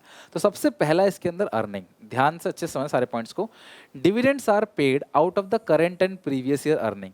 If there is more earning then company declare high rate of dividend. Earning ज़्यादा डिविडेंड ज़्यादा, अर्निंग कम डिविडेंड कम, सिंपल। स्टेबिलिटी ऑफ अर्निंग, अगर तुम्हारी अर्निंग स्टेबल है, तुम हर साल अच्छा कमाते हो, इस साल लॉटरी नहीं लग गई तुमको, तुम हर साल अच्छा पैसा कमाते हो, तो डिविडेंड ज़्यादा दोगे, अदरवाइज डिविडेंड कम दोगे। कंपनी हैविंग स्टेबल और smooth earning prefer high rate of dividend, whereas company with unstable earning prefer low rate of dividend, ठीक है। और प्रेफर लो रेट ऑफ, ये डिविडेंड का क्लास आएगा, ठीक है। कंपनी हैविंग स्टेबल और smooth earning prefer high rate of dividend, whereas company with unstable earning prefer low rate of dividends. तो low rate of dividend class आप दोगे। भाई मुनाफा कम है तो डिविडेंड कम दोगे, मुनाफा ज़्यादा तो डिविडेंड ज़्यादा। अगला है class cash flow position. Next is cash flow position. Paying dividend means more outflow of cash. अगर तुम्हारे पास कैश फ्लो पोजीशन अच्छा है तो डिविडेंड को दो, बिकॉज डिविडेंड देने से पैसा जाता है। अगर नहीं तो डिविडेंड कम दो। Declare high rate of dividend only they have surplus cash. In such situation shortage of cash अगर है तो नो या लो डिविडेंड। तो ये बहुत सिंपल से पॉइंट है, ठीक है, जो तुम्हें हजम हो जाते हैं। अगला है ग्रोथ अपॉर्चुनिटी। अगर तुम्हें लग रहा है, मोस्ट इंपॉर्टेंट है, टिक कर लेना, मार्क कर लेना, मोस्ट इंपॉर्टेंट, अगर तुम्हें लग रहा है कि फ्यूचर में तुम्हारे पास कोई ग्रोथ अपॉर्चुनिटी है, तुम्हें कल को कहीं किसी बड़े प्रोजेक्ट में पैसा लगाना है, कोई बड़ी मशीन खरीदनी है, अगर तुमको ऐसा लग रहा है तो तुम डिविडेंड को क्या दोगे, ज़्यादा या कम, बताओ। तो तुम डिविडेंड कम दोगे और रिटेन ज़्यादा करोगे। क्यों? तुम्हें पैसे बचाने की ज़रूरत है। भाई डिविडेंड तुम कम दोगे और रिटेन ज़्यादा करोगे, और तुम्हें लग रहा है कि कल को कोई ग्रोथ अपॉर्चुनिटी तुम्हारे पास है, कल को तुम्हें किसी बड़े प्रोजेक्ट में पैसा लगाना है, तो भैया खर्चे कम करो, बांटो कम, पैसा बचा के रखो, कल को वहाँ पर लगाना है पैसे। और कोई ग्रोथ अपॉर्चुनिटी नहीं है, कल को कोई ऐसा कुछ कहीं लगाने की ज़रूरत नहीं है, तो बांटो पैसा आराम से, क्या दिक्कत है।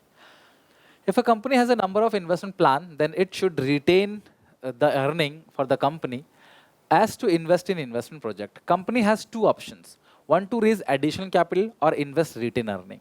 कंपनी या तो कल को इन्वेस्ट, देखो मुझे कल को मुझे घर खरीदना है, या तो मैं क्लास कुछ पैसे बचा के रखूं, या मैं क्लास शेयर इशू करूं या डिबेंचर इशू करूं, ठीक है। तो यार इसमें क्या है कि मैं अपने खर्चे कम करूंगा, मैं पैसा कल के लिए बचाऊंगा ताकि कल को मैं क्या कर सकूं, क्लास अपने इन्वेस्टमेंट्स को कर सकूं। Retain earning are cheaper source as they do not involve flotation cost. तो देखो रिटेन अर्निंग क्लास जो है वो शेयर्स के कंपैरिजन में चीपर है, बट मोस्ट, अब ध्यान रखना class, share comparison return earning क्या है, चीपर है, and they have legal formalities, any legal formality, वो फ्री है, do not involve any flotation cost और लीगल फॉर्मेलिटी। भाई अपना जोड़ा हुआ पैसा लगाना है, कोई एक्स्ट्रा खर्चा ही नहीं आना, कोई क्लास वो नहीं लगना आपका, कोई फ्लोटेशन कॉस्ट नहीं लगना, कोई क्लास आपका लीगल फॉर्मेलिटी नहीं है। If company have no investment और growth plan, then it would be better to distribute more in form of dividend. तो अगर तुम्हारे पास फ्यूचर में कुछ इन्वेस्टमेंट प्लान्स हैं तो तुम क्लास डिविडेंड कम बांटो, रिटेन ज़्यादा करो। फ्यूचर में कोई इन्वेस्टमेंट, कोई ग्रोथ प्लान नहीं है अगर तुम्हारे पास, तो तुम क्या करोगे, तो तुम क्लास फिर डिविडेंड को आराम से बांटो, कोई दिक्कत नहीं है। एक बात तुमको बता देता हूँ class, from the company point of view, dividend is the cheapest form जहाँ से आप फंड्स को रेज कर सकते हो। सॉरी, डिबेंचर्स, गलती से डिविडेंड बोल दिया, डिबेंचर्स।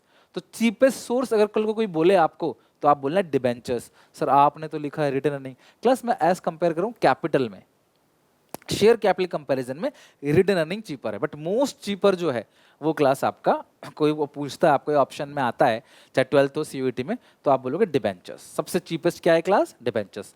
लर्न कैसे होगा हमेशा के लिए, कमेंट में लिख दो, तुम कभी नहीं बोलोगे, मेरी गारंटी है, ठीक है। डिबेंचर्स आता है चीपेस्ट सोर्स, ठीक है। Next, stability of dividend. आप ये चाहते हो कि आप डिविडेंड स्टेबल दो, आप चाहते हो कि यार हर साल हम अच्छा डिविडेंड दे रहे थे तो इस साल भी अच्छा डिविडेंड दे, तो दो डिविडेंड अच्छा। अदरवाइज अगर ऐसा कोई गोल नहीं तो आप डिविडेंड कम दे सकते हो। Some company follow stable dividend policy as it has better impact on shareholder and improve the reputation of company in share market. तो कंपनी को क्लास रेगुलर डिविडेंड देना चाहिए और अच्छा देना चाहिए। तो अर्निंग भी स्टेबल है, डिविडेंड भी स्टेबल है, डिविडेंड ज़्यादा, otherwise dividend come. Taxation policy. The rate of dividend also depend upon the taxation policy of government. Under the present taxation system, dividend income is exempt. Dividend income ना share holders के लिए exempt है। Like मैं एक share holder हूँ और मुझे किसी कंपनी से डिविडेंड मिला है, तो भैया मुझे उस पर कोई टैक्स नहीं देना। क्यों?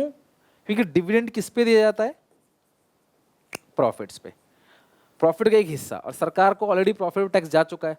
तो जब प्रॉफिट पे जा चुका है तो इस हिस्से पे भी जा चुका है सरकार को टैक्स, तो सरकार हमसे नहीं लेती टैक्स, ठीक है। For shareholders whereas company has to pay on dividend, company को एक टैक्स देना पड़ता है क्लास, जिसे बोलते हैं dividend distribution tax, DDT। If tax rate is higher, अगर टैक्स रेट हायर है then company prefer to pay less in form of dividend. Whereas if tax rate is lower, अगर tax rate lower है then company may declare high rate of dividend. अगर tax rate class lower है तो company high rate of dividend देगी, अगर class tax rate higher है तो company low rate of dividend देगी, ठीक है। अगला टाइप ऑफ शेयर होल्डर। तुम्हारे पास जो शेयर होल्डर है वो यंग एज के हैं। यंग एज के लोग रिस्क लेने को तैयार रहते हैं, हमेशा वो नुकसान झेल के रिस्क लेने को तैयार रहते हैं, कुछ नया करना चाहते हैं, ग्रोथ करना चाहते हैं, एक्सपेरिमेंट करना चाहते हैं। समझ रहे हो बात को? तो भैया उन लोगों को डिविडेंड कम दोगे तो भी चलेगा, लेकिन जो बूढ़े लोग हैं बेचारे इसी पे डिपेंड है, तो उनको आपने डिविडेंड ज़्यादा देना है। तो if company having more young age share holders, the company में retain more for growth purpose. उन्हें ग्रोथ चाहिए, उनको डिविडेंड नहीं चाहिए, उनको ग्रोथ पर्पस है, वो मतलब जो डिविडेंड है उसको भी री इन्वेस्ट कर दो। लेकिन जो बूढ़े लोग हैं, if shareholders are retire, अगर शेयर होल्डर्स रिटायर है क्लास यहाँ पे, ठीक है, if shareholders are retire then more dividend, तो क्लास आप डिविडेंड क्या करना है, ज़्यादा देना है। अगर शेयर होल्डर्स रिटायर है तो आपको डिविडेंड क्या करना है क्लास, ज़्यादा देना है। आई होप आपको ये अच्छे से समझ आ गया होगा, सारे के सारे पॉइंट्स जो हैं, कोई दिक्कत परेशानी इनमें नहीं है, ठीक है। इस टॉपिक का नाम है फाइनेंशियल लीवरेज और ट्रेडिंग ऑन इक्विटी। क्या होता है फाइनेंशियल लीवरेज? कि आपके टोटल कैपिटल स्ट्रक्चर में डेट का प्रपोर्शन कितना है, यानी आपने जो टोटल इक्विटी है, जो टोटल कैपिटल एम्प्लॉयड है, आपका जो पैसा आपने टोटल लगाया बिजनेस में, चाहे अपना चाहे क्लास उधार लेके, यानी कि ओनर फंड और बोरोड फंड सब कुछ मिलाकर जो पैसा आपने लगाया है, उसमें से डेट का परसेंटेज कितना है। Financial leverage means that the presence of debt in the overall capital of an entity. Debt is cheaper source, मैंने आपसे कहा था डेट जो है वो सबसे चीपर सोर्स है, लेकिन डेट जो है सबसे ज्यादा रिस्की भी है। तो अगर फंड्स को रेज करना है तो डेट चीपर सोर्स माना जाता है, क्योंकि डेट पे जो इंटरेस्ट जाता है वो टैक्स डिडक्टिबल एक्सपेंसेस है, जो हमारे टैक्स को कम कर देता है, ठीक है। लेकिन ये रिस्की भी बहुत है, क्योंकि डिबेंचर होल्डर्स जो होते हैं क्लास कंपनी को बंद करवा देंगे, आपको उनको फिक्स अमाउंट ऑफ इंटरेस्ट देना ही पड़ेगा, इर्रेस्पेक्टिव आपने कितना कमाया कितना नहीं कमाया, उनको फिक्स अमाउंट ऑफ इंटरेस्ट देना पड़ेगा, आपकी हालत चाहे कुछ भी हो। तो फाइनेंशियल लीवरेज बताता है डेट अपॉन टोटल इक्विटी, यानी कि आपके कैपिटल कैपिटल स्ट्रक्चर में जो डेट है वो कितना है class as compare to total equity. ये टोटल इक्विटी यानी कि डेट प्लस इक्विटी, राइट। अब यहां पर एक रूल डेवलप करते हैं क्लास अच्छे से, एक नियम बनाते हैं क्लास यहां से अच्छे से, किस तरीके से क्लास ये वर्क करता है। तो आप ध्यान समझना, एक सवाल आता है कि हम अपने कैपिटल स्ट्रक्चर में डेट ऐड करें या ना करें, या डेट ऐड करें या इक्विटी ऐड करें। मतलब हमको हमको अगर पैसों की जरूरत है तो हम डेट रेज करें या इक्विटी से फंड्स को रेज करें। ध्यान से नियम समझना, फिर इसको प्रूफ करेंगे, ठीक है। यहाँ पे दो चीजें समझते हैं क्लास। सबसे पहली चीज है यहाँ पे rate of interest. Rate of interest किसे कहते हैं क्लास? जिस रेट पे आपने उधार लिया है। लाइक मैंने लोन लिया है 10% के इंटरेस्ट पे, या हमने डिबेंचर इशू किया है 10% डिबेंचर, तो उसको बोलते हैं रेट ऑफ इंटरेस्ट। आप सबको पता है जो आपने उधार लिया है उस पे जो आप ब्याज पे करोगे।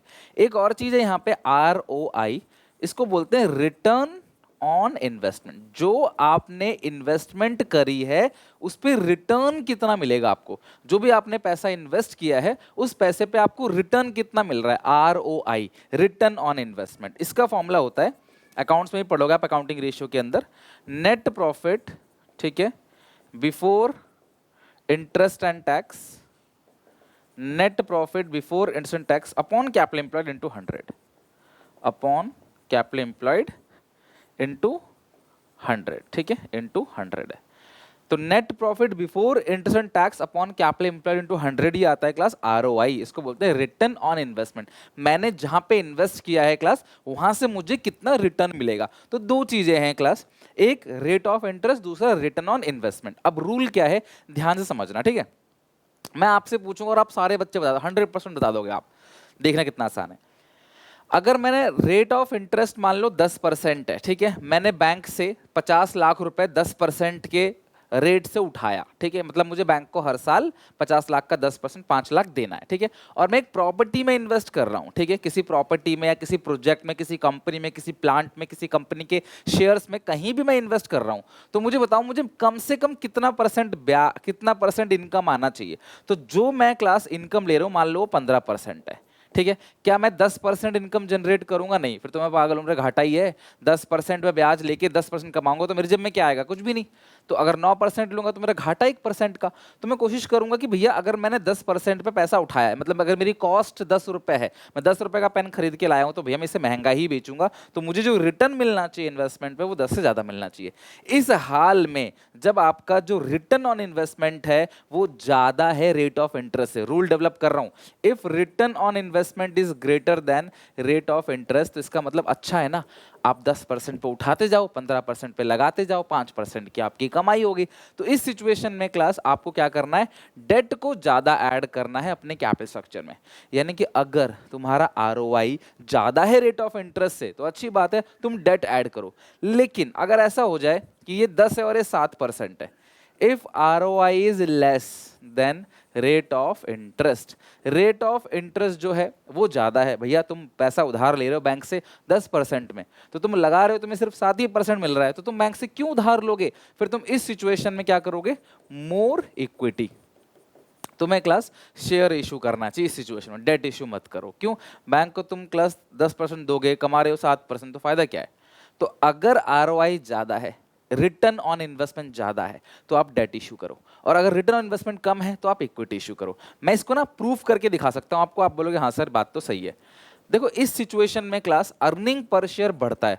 अब सर अर्निंग पर शेयर क्या होता है, इसकी कहानी क्लास में यहां समझाता हूं आपको। अर्निंग पर शेयर क्या होता है, नाम से पता पड़ रहा है, अर्निंग पर शेयर, मेरे हर एक शेयर ने मुझे कितना कमा के दिया, that is called earning per share, ठीक है।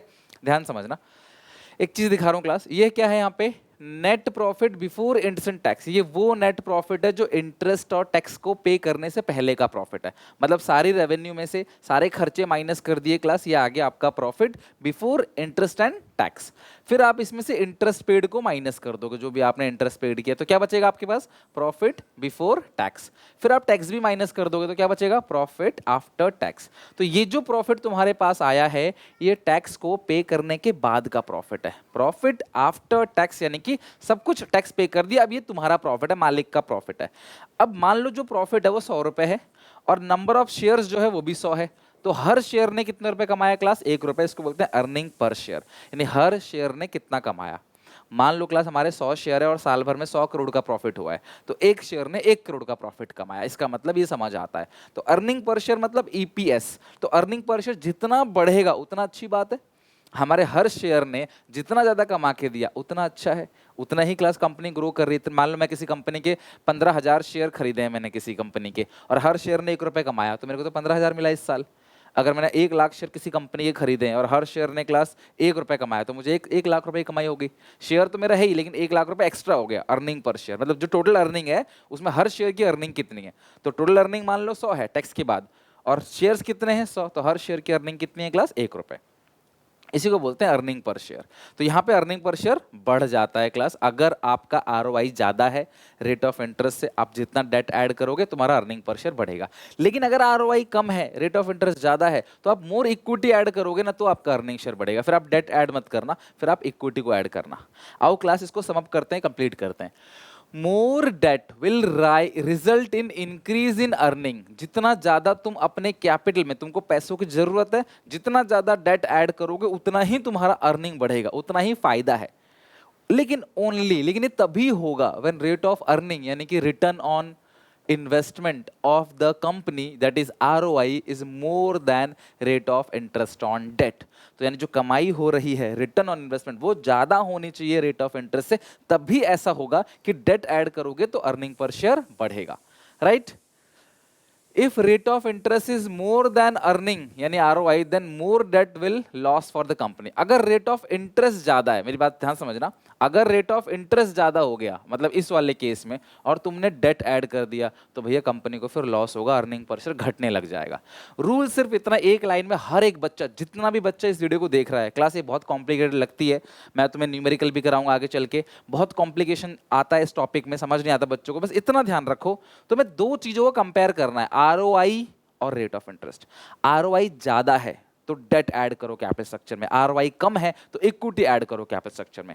आरओआई ज्यादा है डेट ऐड करोगे अर्निंग पर शेयर बढ़ेगा, लेकिन आरओआई अगर कम है फिर तुम डेट ऐड करोगे तो उल्टा हो गया, अर्निंग पर शेयर घटेगा। तो उस सिचुएशन में तुम इक्विटी ऐड करो ताकि तुम्हारा अर्निंग पर शेयर बढ़े, राइट। चलो प्रूव करते हैं, एक एग्जांपल लेते हैं, प्रूफ करते हैं। इसी तरीके से तुम्हें न्यूमेरिकल आएगा एग्जामिनेशन में, ठीक है, हम करेंगे भी आगे चल के। लेकिन तुम्हें ध्यान रखना है पहले रूल्स को, रूल्स तुम्हारे दिमाग में सेट होने चाहिए। दो चीजें पकड़नी है बस तुम्हें, आरओआई और दूसरा क्या है, पहला तो आरओआई हो गया, दूसरा रेट ऑफ इंटरेस्ट। इनको कंपेयर करना है बस पकड़ के, और कुछ नहीं। और डेट ऐड करने से तुम्हारा ईपीएस बढ़ेगा अगर क्लास आरओआई ज्यादा है तभी। चलो एक सिचुएशन लिया मैंने कि जो टोटल कैपिटल में पड़ा है वो 50 लाख का है, इक्विटी शेयर कैपिटल जो है वो सारा का सारा 50 लाख है, 5 लाख शेयर्स 10 का एक, डेट नील है, मतलब हमारी टोटल कैपिटल 50 लाख है। टोटल कैपिटल मतलब डेट प्लस इक्विटी, जो टोटल पैसा लगा है वो 50 लाख का है, डेट है ही नहीं, कुछ भी नहीं है डेट, ठीक है। और यहाँ पे रेट ऑफ इंटरेस्ट 30% है और अर्निंग बिफोर इंटरेस्ट टैक्स जो है वो 7 लाख है। छोटी सी कैलकुलेशन कर लेते हैं class, earning before interest tax जो है वो कितनी है 7 लाख की। इसमें सबसे पहले घटाओगे इंटरेस्ट, इंटरेस्ट कितना है क्लास आप चेक करो, इंटरेस्ट है यहाँ पे, डेट नील है, कर्जा है ही नहीं कुछ, तो इंटरेस्ट भी कुछ नहीं होगा, तो ये होगा 7 लाख। ये आगे अर्निंग बिफोर टैक्स, लेस करो टैक्स, कितना 30% है, 2,10,000, ठीक है, 7 में से 2 गया 490, ठीक है। तो ये आ गया class earning after tax, tax देने के बाद जी इतना प्रॉफिट है। डिवाइड किससे दोगे, नंबर ऑफ शेयर से, तो नंबर ऑफ शेयर्स कितना हो गया, कॉपी में करना है इन चीज़ों को। नंबर ऑफ शेयर्स क्वेश्चन में 5 लाख है, 5 लाख से डिवाइड दे दो, आंसर कितना आएगा, 490 को 5 से डिवाइड दो और मुझे बताओ कितना आंसर आएगा। 4,90,000 का प्रॉफिट है और 5 लाख शेयर से, तो 98 पैसे का प्रॉफिट आपको earning per share. Earning per share, हर शेयर ने 98 पैसे कमाए हैं। तो अगर मैंने मान लो 15,000 शेयर खरीदे होते किसी कंपनी के, तो मुझे 14,700 14,700 का प्रॉफिट होता। तो ये क्लास इस सिचुएशन से मुझे पता चलता है कि भाई मेरी ईबीआईटी 7 लाख का है, डेट कुछ है नहीं, सारा का सारा पैसा शेयर्स में लगा हुआ है, तो हर शेयर ने 98 पैसे 0.98 रुपीज़ जो है वो कमाया है, ठीक है। अब मैं क्या करूंगा, धीरे धीरे इसमें डेट ऐड करता चला जाऊंगा। केस नंबर 2 में मैंने क्या किया, सेम वही सिचुएशन है, कैपिटल 50 लाख का है, लेकिन शेयर्स से जो मैंने लिया है वो 40 लाख है और डेट लिया है 10 लाख, और डेट का इंटरेस्ट रेट कितना है क्लास 10%, टैक्स सेम है और अर्निंग भी 7 लाख का है, ठीक है। तो अर्निंग बिफोर इंटरेस्ट टैक्स कितना हो गया 7 लाख, ठीक है, बिल्कुल वैसे ही करेंगे जैसे पहले किया, माइनस करेंगे इंटरेस्ट। तो बच्चों बताओ इंटरेस्ट कितना है, 10 लाख का 10%, भाई 10 लाख रुपए के डिबेंचर मैंने इशू किए हैं और 10% का रेट ऑफ इंटरेस्ट, तो 1 लाख आ गया इंटरेस्ट, तो हो गया अर्निंग बिफोर टैक्स कितना आ गया 6 लाख। अब मैं माइनस करूंगा इसमें से टैक्स, और वो कितना परसेंट है क्लास टैक्स मुझे बताओ 30%। 6 लाख का 30% 180, तो ये कितना क्लास आएगा 4,20,000। ये आ गया अर्निंग आफ्टर टैक्स, के टैक्स के बाद हमारा कमाई है 4,20,000। नंबर ऑफ शेयर्स कितने divide by number of shares. इस क्वेश्चन में क्लास अब 4 लाख शेयर्स है, 5 लाख शेयर्स नहीं है, 4 लाख शेयर्स है, तो 4,20,000 है डिवाइड बाई 4 लाख आ गया 1 रुपये 5 पैसे का आपका अर्निंग पर शेयर आ गया। तो अभी आपने क्या देखा इस केस में, इस केस में क्या, कई बच्चे सोचते हैं सर इंटरेस्ट दोगे तो आपका प्रॉफिट कम हो गया, अर्निंग घटेगा। नहीं भैया, प्रॉफिट तो कम हो गया लेकिन नंबर ऑफ शेयर्स भी तो कम हो गए, लड्डू कम हो गए बांटने के लिए, लेकिन लोग भी तो कम हो गए, तो हर इंसान को ज्यादा लड्डू मिलेगा। मेरी बात समझ रहे हो, 10 लड्डू 10 लोगों में बांटेंगे, हर किसी को 1 मिलेगा, लेकिन लड्डू 8 हो गए लेकिन लोग भी 5 हो गए, तो हर किसी को ज्यादा लड्डू मिलेगा। समझ रहे हो बात को? तो यही कहने का मतलब है मेरा कि पहले प्रॉफिट 7 लाख का था, अब प्रॉफिट लेकिन इंटरेस्ट के बाद 6 लाख का है, लेकिन नंबर ऑफ शेयर्स पहले 5 थे, अब 4 लाख शेयर्स हो गए, तो इसलिए अर्निंग पर शेयर बढ़ गया। तो आपने क्या प्रूव किया कि सर जैसे ही अपने कैपिटल स्ट्रक्चर में पहले डेट 0 था, डेट हमने ऐड किया अभी यहाँ पे 10 लाख, तो हमारा अर्निंग पर शेयर 98 पैसे से बढ़कर 1 रुपये 5 पैसे हो गया। अच्छा और देखते हैं इसको और डिटेल में देखते हैं क्लास। 50 लाख की कैपिटल, इस समय सिर्फ 30 लाख का इक्विटी रखा है, यानी 3 लाख शेयर 10 का 1, और डेट कितना है क्लास 20 लाख, यानी कि 30 लाख की मेरी शेयर से पैसा लिया है और 20 लाख रुपए डेट से। इंटरेस्ट रेट 10% है, टैक्स वही same 30%, EBIT 7 lakh. Earning before interest tax कितना है क्लास 7 लाख, माइनस करेंगे इससे इंटरेस्ट, तो इंटरेस्ट कितना है क्लास यहाँ पे 10% 2 लाख है, अभी 20 लाख का 10% कितना हो गया 2 लाख, तो ये हो गया 5 लाख। ये हो गया प्रॉफिट बिफोर टैक्स, लेस करेंगे टैक्स कितना है क्लास 30%, 1,50,000, तो 5 में से 1,50 जाएगा तो कितना बचेगा 3,50,000। ये आ गया क्लास प्रॉफिट आफ्टर टैक्स। इसे अर्निंग आफ्टर टैक्स भी कह सकते हो, कोई बड़ी बात नहीं, एक ही चीज होती है। Divide by number of shares, number of shares, कितने शेयर्स हैं क्लास 3 लाख। तो अब अगर मैं देखूं, मैंने मुनाफा तो कमाया 350 का, लेकिन लेने वाले लोग भी तो कम हो गए, 1 रुपये 16 पैसे। तो इससे क्या प्रूफ होता है आपके कि अर्निंग पर शेयर पहले 1 रुपये 5 पैसे था, अब 1 रुपये 16 पैसे हो गया, यानी कि अर्निंग पर शेयर जो है वो इंक्रीज हो जा रहा है। तो जैसे जैसे हम अपने कैपिटल स्ट्रक्चर में डेट ऐड करते चले जा रहे हैं, हमारा जो अर्निंग पर शेयर वो बढ़ रहा है। यानी कि डेट ऐड करना अच्छा है, खुशी की बात है, अर्निंग पर शेयर बढ़ रहा है, लेकिन ये संभव किसकी वजह से हो रहा है क्लास? मैंने आपसे कहा था आप 2 चीजों को कंपेयर करोगे बस। सबसे पहली चीज है क्लास रेट ऑफ इंटरेस्ट। यहाँ पे रेट ऑफ इंटरेस्ट जो है वो 10% है, साफ साफ गिवन है। मुझे एक और चीज निकालनी पड़ेगी, ROI। ROI का फॉर्मूला क्या होता है? प्रॉफिट बिफोर इंटरेस्ट टैक्स, यानी कि 7 लाख अपने इस एग्जाम्पल में, upon capital employed, total capital कितना है 50 लाख, टोटल लेना है, इनटू 100 आ गया 14%। तो आपने देखा कि क्योंकि ROI ज्यादा है रेट ऑफ इंटरेस्ट से, इसीलिए तुम जितना भी डेट ऐड करोगे तुम्हारा अर्निंग पर शेयर बढ़ेगा। तो कुछ बच्चे बोलते सर आपने इतनी मेहनत क्यों करी, आप शुरू में ही देख लेते, पहले केस में ही आप देख लेते, ROI 7 lakh upon 50 lakh into 100, 14%, rate of interest जो है वो 10%, तो यानी कि ROI ज़्यादा है, जितना डेट ऐड करोगे तुम्हारा अर्निंग पर शेयर बढ़ेगा। इतने सारे एग्जाम्पल से क्यों समझाया? क्योंकि एग्जामिनेशन में 2 तरीके से सवाल पूछा जा सकता है। पहला, आपको इस केस दे देगा और बोलेगा क्लास की कंपनी ने इसमें इतना डेट ऐड किया, तो ये अच्छा किया या बुरा किया। तो आप देखना, अगर ROI ज़्यादा है, जितना डेट ऐड किया अच्छा किया, अर्निंग पर शेयर बढ़ेगा।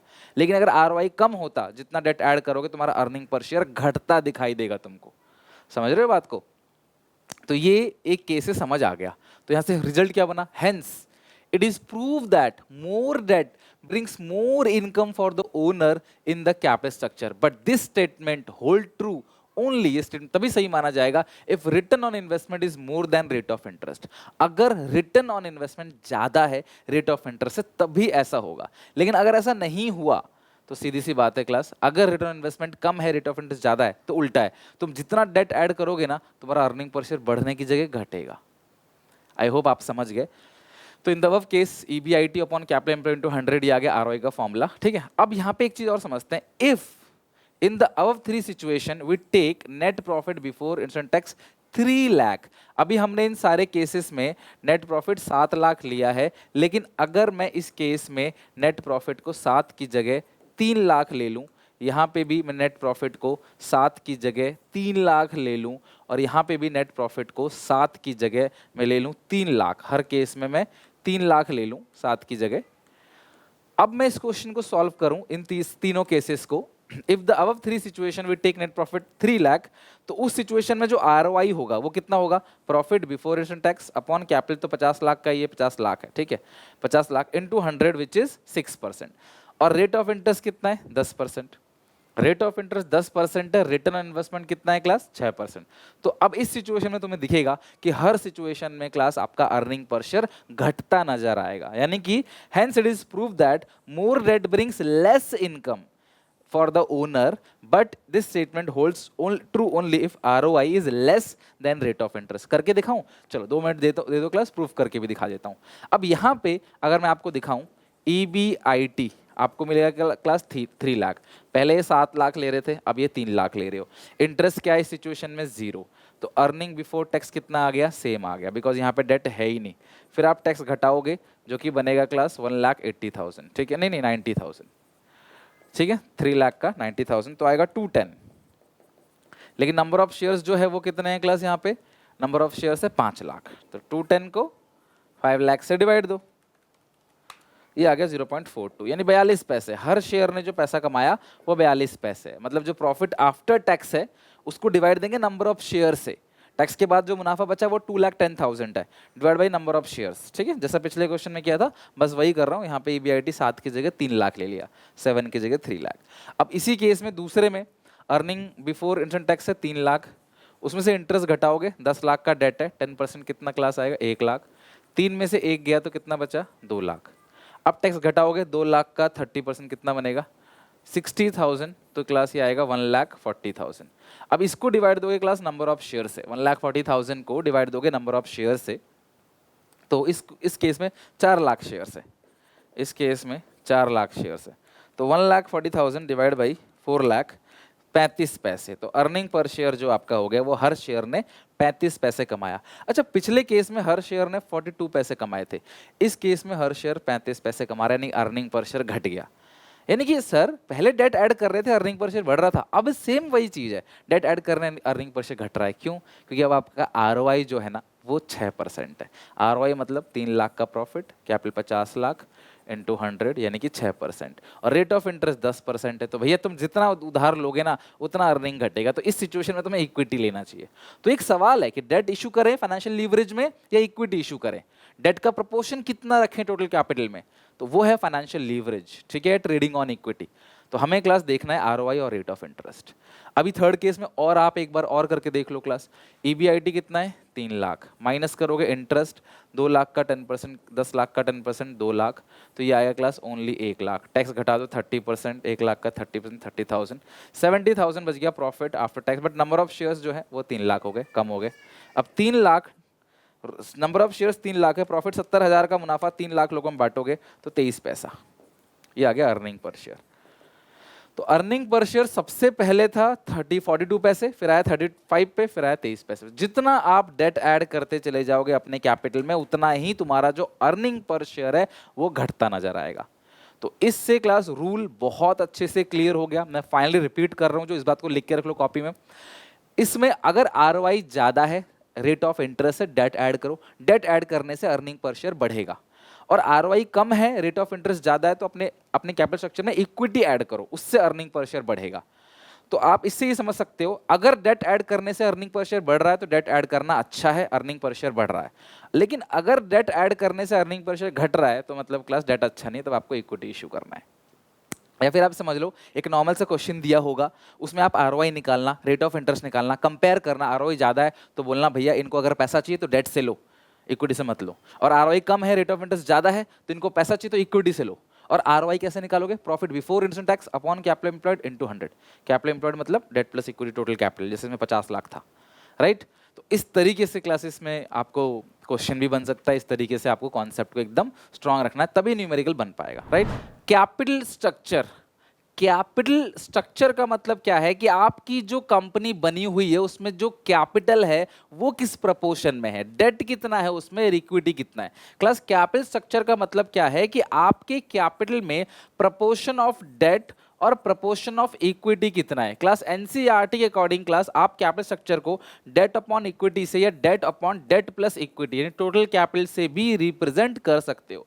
सो capital structure means the proportion of debt and equity use for the financing operation of business. तो कैपिटल स्ट्रक्चर का फॉर्मूला आप डेट अपॉन इक्विटी लिखते हो या debt upon debt plus equity, मतलब टोटल कैपिटल में debt कितना है, बेसिकली ये जानना है। कई बच्चे कैपिटल स्ट्रक्चर और फाइनेंसिंग डिसीजन में कंफ्यूज हो जाते हैं। हालांकि जब मैं केस स्टडीज कराऊंगा तो डिटेल में अच्छे से क्लास उसके सारे केस स्टडीज को देख लेंगे, कोई डाउट नहीं रहेगा। बट अभी के लिए मैं आपको बता देता हूं, फाइनेंसिंग डिसीजन का सिर्फ इतना मतलब है कि हमें जो फंड्स की जरूरत है उसके हमारे पास दो सोर्सेस है। ओनर फंड यानी कि इक्विटी, चाहे शेयर हो, प्रेफरेंस शेयर हो, इक्विटी शेयर्स हो, रिटेन अर्निंग या रिजर्व एंड सरप्लस हो, वो चीज हो गई आपकी क्लास इक्विटी। और डेट का मतलब बोरोड फंड यानी डिबेंचर्स, लोन, राइट। तो हमें किस सोर्स से फंड्स को रेज करना है, जब हमें पैसों की जरूरत है तो हम डेट से रेज करें या इक्विटी से रेज करें, ये जो सवाल है, ये जो डिसीजन है, ये फाइनेंसिंग डिसीजन है। लेकिन हमारी टोटल कैपिटल में डेट और इक्विटी का प्रपोर्शन कितना रहेगा, इस चीज को क्लास कैपिटल स्ट्रक्चर के अंदर डिसाइड किया जाता है बेसिकली कि हाँ डेट और इक्विटी कितना कितना रहेगा, किस रेशियो में हमारे पास डेट और इक्विटी रहेगा। थोड़ी सी बातें मैं आपको और बता दूं क्लास, जो डेट है ना ये थोड़ा सा रिस्कियर है as compare to company. Company के लिए डेट रिस्कियर है क्योंकि क्लास उनको फिक्स अमाउंट ऑफ इंटरेस्ट हर साल देना ही देना है, लेकिन साथ में डेट चीपर भी है। तो डेट चीपर है और क्लास डेट रिस्कियर भी है। चीपर इसलिए है क्योंकि हम लोग हर साल जो डिबेंचर होल्डर को इंटरेस्ट पेमेंट करते हैं ना, ये इंटरेस्ट हमारा एक्सपेंस है और ये एक्सपेंस हमारे प्रॉफिट को कम करेगा। तो हमारा प्रॉफिट जितना कम होगा उतना ही हमें कम टैक्स देना पड़ेगा। लेट्स टेक एन एग्जांपल कि मेरा प्रॉफिट जो है वो 6 करोड़ का है, टैक्स है 30%, ठीक है। तो 1.8 करोड़ रुपए का मैं टैक्स दे रहा हूं, लेकिन मेरा 6 करोड़ का प्रॉफिट और मान लेते हैं क्लास कि हमने जो है वो 1 करोड़ का हमने इंटरेस्ट पे कर दिया, बहुत ज्यादा लोन डिबेंचर्स हमने ले रखा है, 1 करोड़ का इंटरेस्ट पे कर दिया, ठीक है। या कुछ भी 50 लाख मान लो, 10 लाख मान लो, कुछ भी मान लो आप, माइनस करने के बाद बचेगा 5 करोड़। अब मुझे इस पे टैक्स देना पड़ेगा क्योंकि ये जो इंटरेस्ट है ना ये टैक्स डिडक्टेबल एक्सपेंस होता है। जो डिबेंचर होल्डर को हम लोग इंटरेस्ट पे करते हैं या लोन पे जो हम लोग इंटरेस्ट पे करते हैं, दीज आर टैक्स डिडक्टेबल, यानी कि टैक्स जो है ये कम करता है, ये एक्सपेंस है, एक्सपेंस प्रॉफिट गिरा देगा। 5 करोड़ यहाँ पे आप शेयर्स इशू कर रहे हो तो भैया आपका कुछ भी माइनस नहीं होगा, डिबेंचर इशू कर रहे हो हर साल इंटरेस्ट देना है तो प्रॉफिट कम हो गया। तो इसका क्लास 1.5 करोड़ सीधे 30 लाख का क्लास यहाँ पे क्या हो गया, बचत हो गया। इसीलिए जो डेट है ना वो क्लास चीपर सोर्स माना जाता है फाइनेंस का।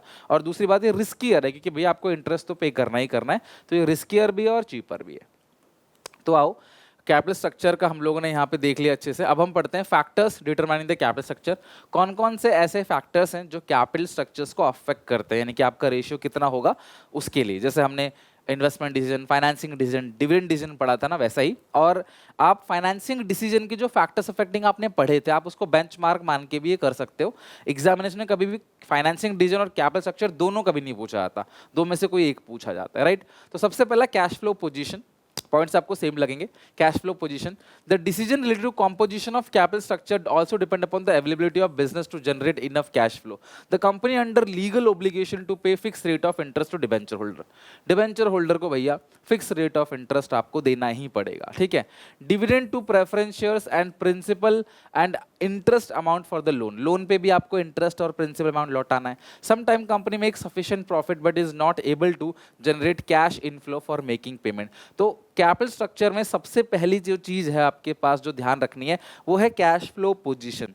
अगर आपका कैश फ्लो पोजीशन अच्छा है, तुम्हारे पास अच्छे खासे पैसे हैं, तो तुम क्लास डेट अपने यहाँ रख सकते हो क्योंकि तुम उसका ब्याज भर सकते हो, इंटरेस्ट की पेमेंट कर सकते हो, वो फिक्स ऑब्लिगेशन है, देना ही देना है। लेकिन अगर क्लास आपके पास इतना ज़्यादा कैश फ्लो पोजीशन अच्छा नहीं है, तो उस सिचुएशन में क्लास अपनी कैपिटल स्ट्रक्चर में इक्विटी का प्रोपोर्शन आपको ज़्यादा रखना है, डेट का प्रोपोर्शन कम रखना है, राइट। तो पहला है कैश फ्लो पोजीशन। दूसरा रिटर्न ऑन इन्वेस्टमेंट, ठीक है।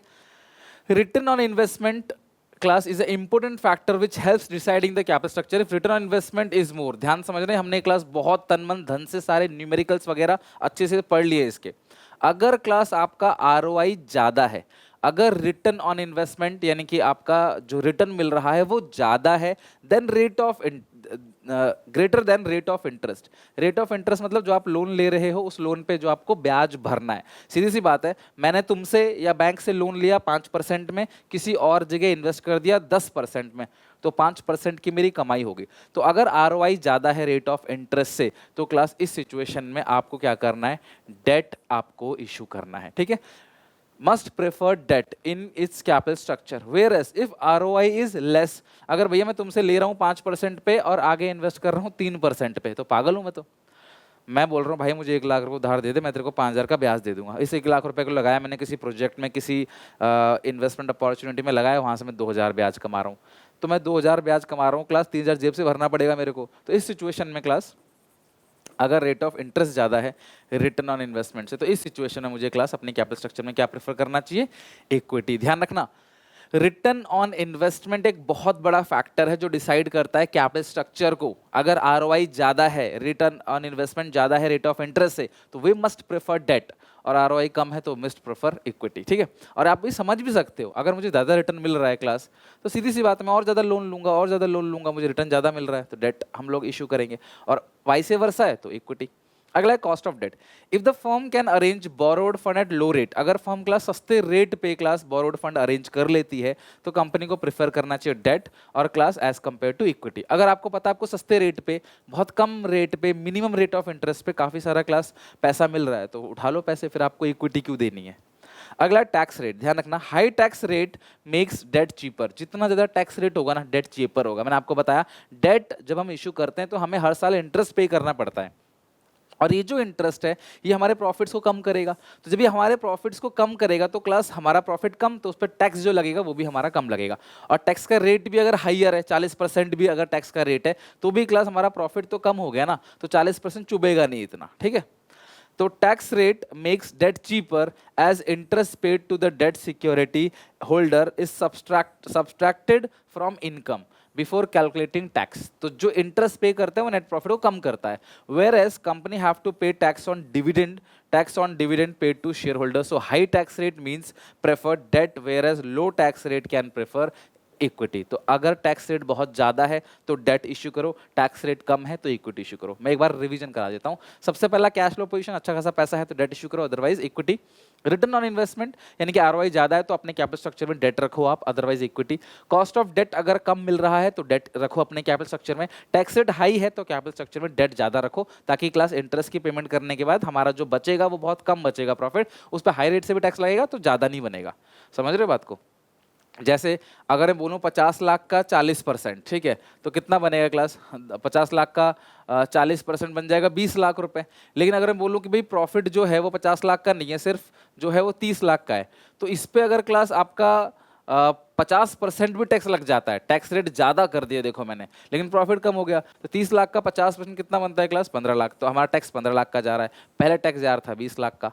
तो अगर टैक्स रेट ज्यादा है तो प्रॉफिट को कम करना है. प्रॉफिट कैसे कम होगा, जब हम इंटरेस्ट को माइनस करेंगे. इसका मतलब हमें डेट इशू करना पड़ेगा ताकि हम उस इंटरेस्ट को माइनस करें. ठीक है, नेक्स्ट है क्लास कॉस्ट ऑफ इक्विटी. ये भी बहुत अच्छा पॉइंट है क्लास, कॉस्ट ऑफ इक्विटी. जो ROI वाला पॉइंट था ना अभी जो मैंने बताया, अगर ROI ज्यादा है तो डेट, अदरवाइज इक्विटी. इसी पॉइंट के ऊपर क्लास ये बात करता है कॉस्ट ऑफ इक्विटी की.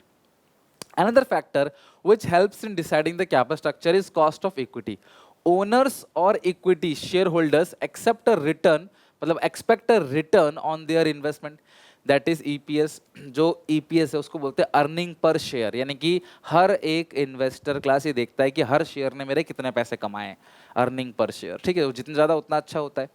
As far as debt is increasing, अगर तुम क्लास डेट बढ़ा रहे हो और इसके बढ़ने से तुम्हारा EPS बढ़ रहा है, तो तुम्हें क्या प्रेफर करना चाहिए, डेट प्रेफर करना चाहिए. अच्छी बात है, जितना डेट हम लोग अपने कैपिटल स्ट्रक्चर में बढ़ा रहे हैं उतना हमारा अर्निंग पर शेयर बढ़ रहा है, तो इसका मतलब हम डेट इशू करेंगे. लेकिन अगर डेट बढ़ाने से तुम्हारा ईपीएस घट रहा है तो तुम्हें डेट नहीं इशू करना, फिर तुम्हें क्लास इशू क्या करना है, इक्विटी।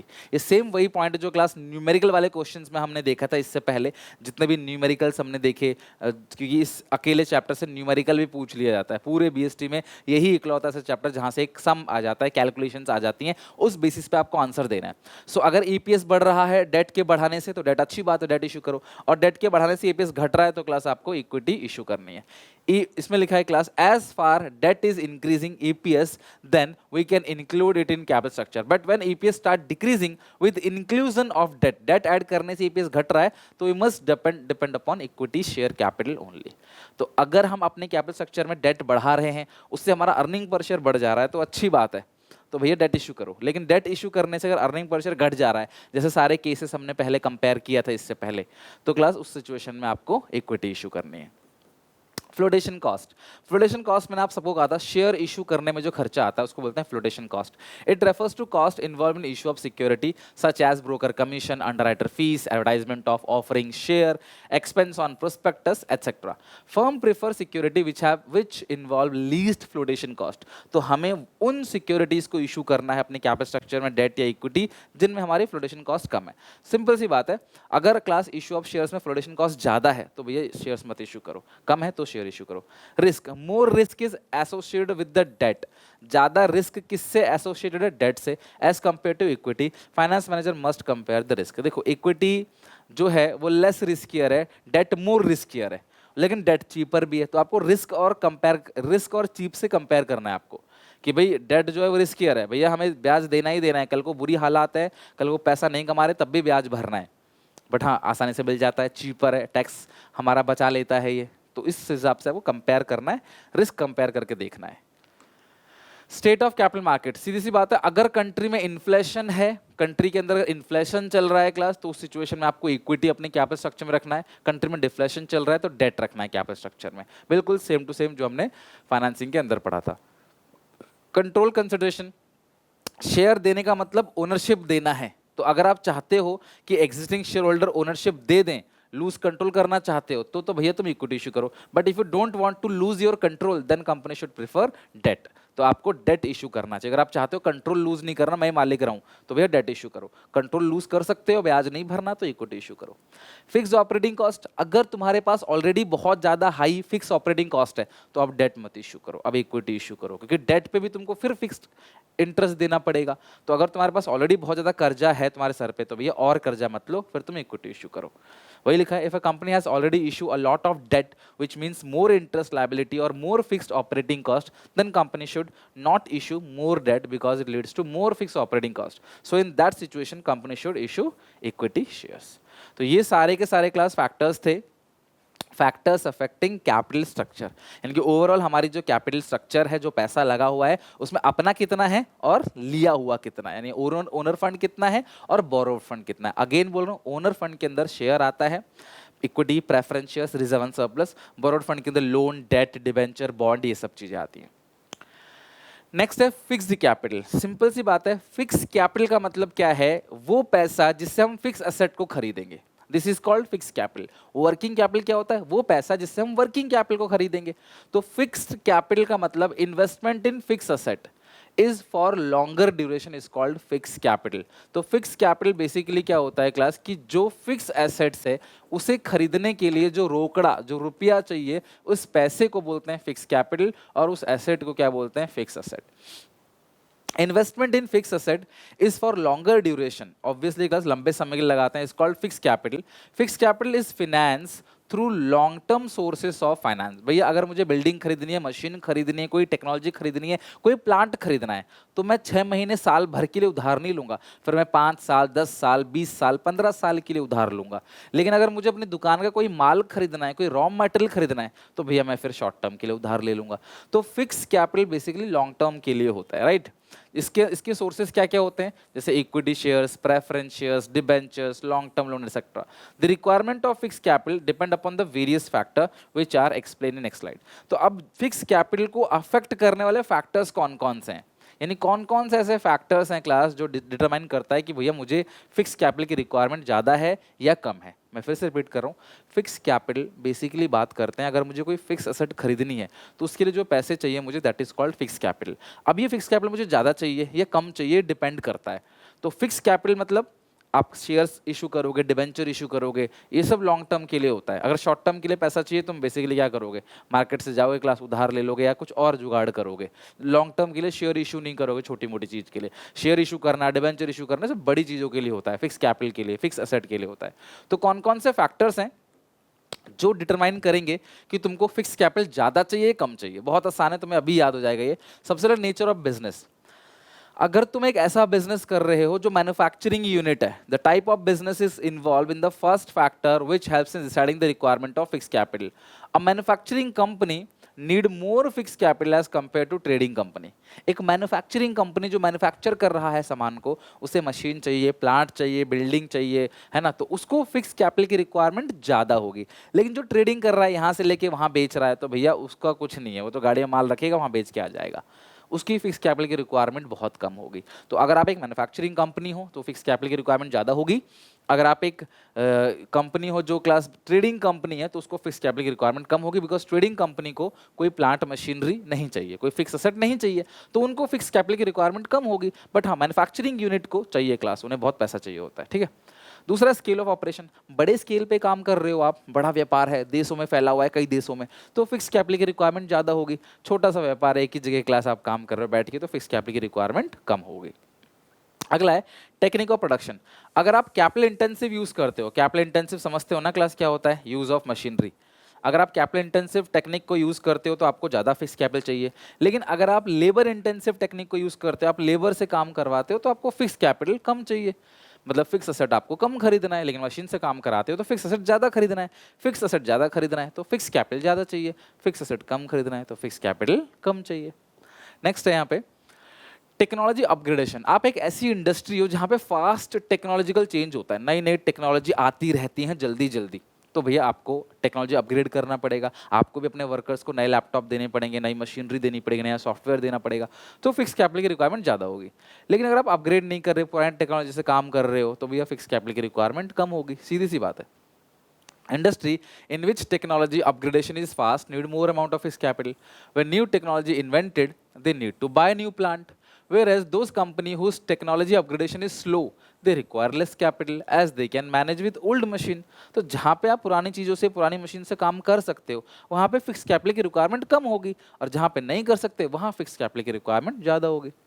अगला है ग्रोथ प्रोस्पेक्टस। अगर आप चाहते हो कि आप भैया ग्रो करो और कल को तुम्हारे पास ग्रोथ अपॉर्चुनिटी है, कल को तुम आगे बढ़ सकते हो, तो भैया तुम्हें फिक्स कैपिटल की रिक्वायरमेंट क्या होगी, ज़्यादा होगी।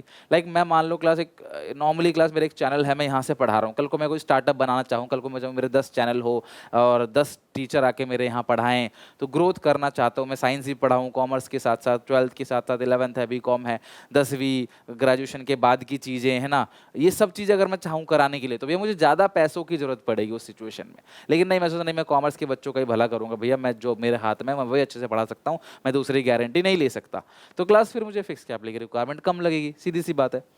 तो जो कंपनी के पास ग्रोथ प्लान्स है, कल को वो चाह रहा है एक्सपेंड करना अपने बिजनेस को, तो उनको भैया क्या चाहिए, फिक्स कैपिटल ज़्यादा चाहिए, और जो ऐसा नहीं चाह रहा उसे फिक्स कैपिटल कम चाहिए, तो ये ग्रोथ प्रोस्पेक्टस।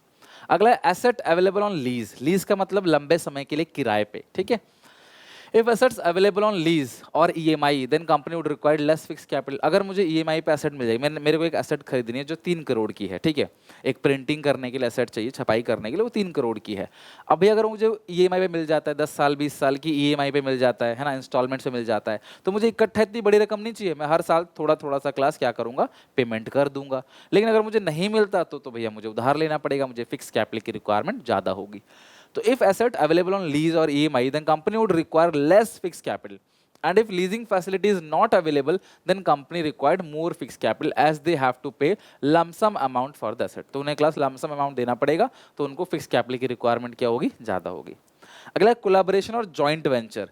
जब मैं अकेले कोई काम करूंगा तो मुझे फिक्स कैपिटल की रिक्वायरमेंट ज़्यादा होगी, लेकिन अगर मैं अपने साथ पार्टनरशिप में किसी के साथ काम करूंगा तो पैसे वो भी लेके आएगा, तो मुझे क्लास फिक्स कैपिटल की रिक्वायरमेंट कम होगी।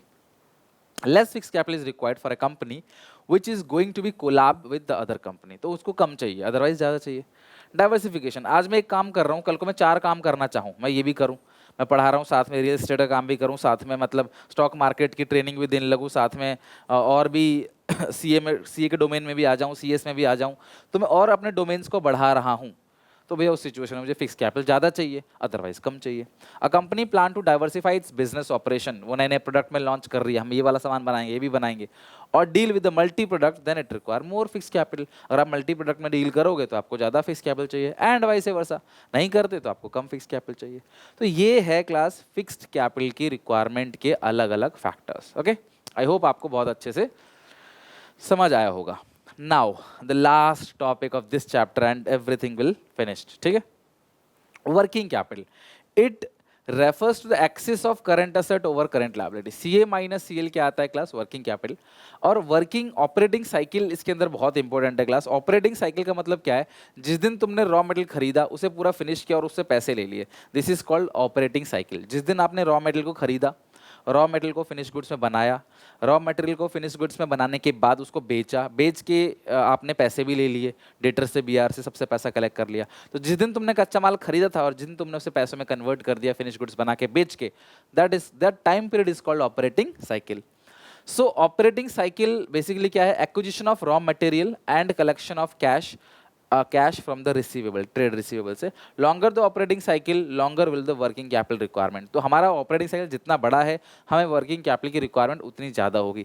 एक साइकिल, ये सब क्लास वर्किंग कैपिटल है। एक साइकिल बनाने में भी क्लास 1 महीने का समय लग जाए, लेकिन एक कार बनाने में क्लास 4 महीने का समय भी लग सकता है, क्योंकि कार बनाने में समय ज़्यादा लगेगा, वर्किंग कैपिटल ज़्यादा लगेगा उसमें, और ये बनाने में वर्किंग कैपिटल कम, और इससे कम क्लास समोसा बनाने में वर्किंग कैपिटल 1 दिन के अंदर ही क्लास ऑपरेटिंग साइकिल के अंदर समोसा बन जाएगा आपका, और बेच के उसे पैसा भी कमा लोगे। सुबह मैदा लेके आए, शाम को समोसा बेचा, खत्म बात, पैसा आ गया। वर्किंग कैपिटल ऑपरेटिंग साइकिल सिर्फ 1 दिन का है। तो बिजनेस पे डिपेंड करता है। तो वर्किंग कैपिटल मतलब वो पैसा जो रॉ मटेरियल को खरीदने के लिए चाहिए, सिंपल सी बात है। फिक्स कैपिटल वो पैसा जो फिक्स एसेट को खरीदने के लिए चाहिए। तो हमें हमारे बिजनेस में वर्किंग कैपिटल ज़्यादा चाहिए या कम चाहिए, उसको अफेक्ट करने वाले बहुत सारे फैक्टर्स हैं। यानी वो फैक्टर्स हमको बताएंगे कि भैया हमारे बिजनेस में हमको कितने वर्किंग कैपिटल की जरूरत है। तो सबसे पहला है length of operating cycle.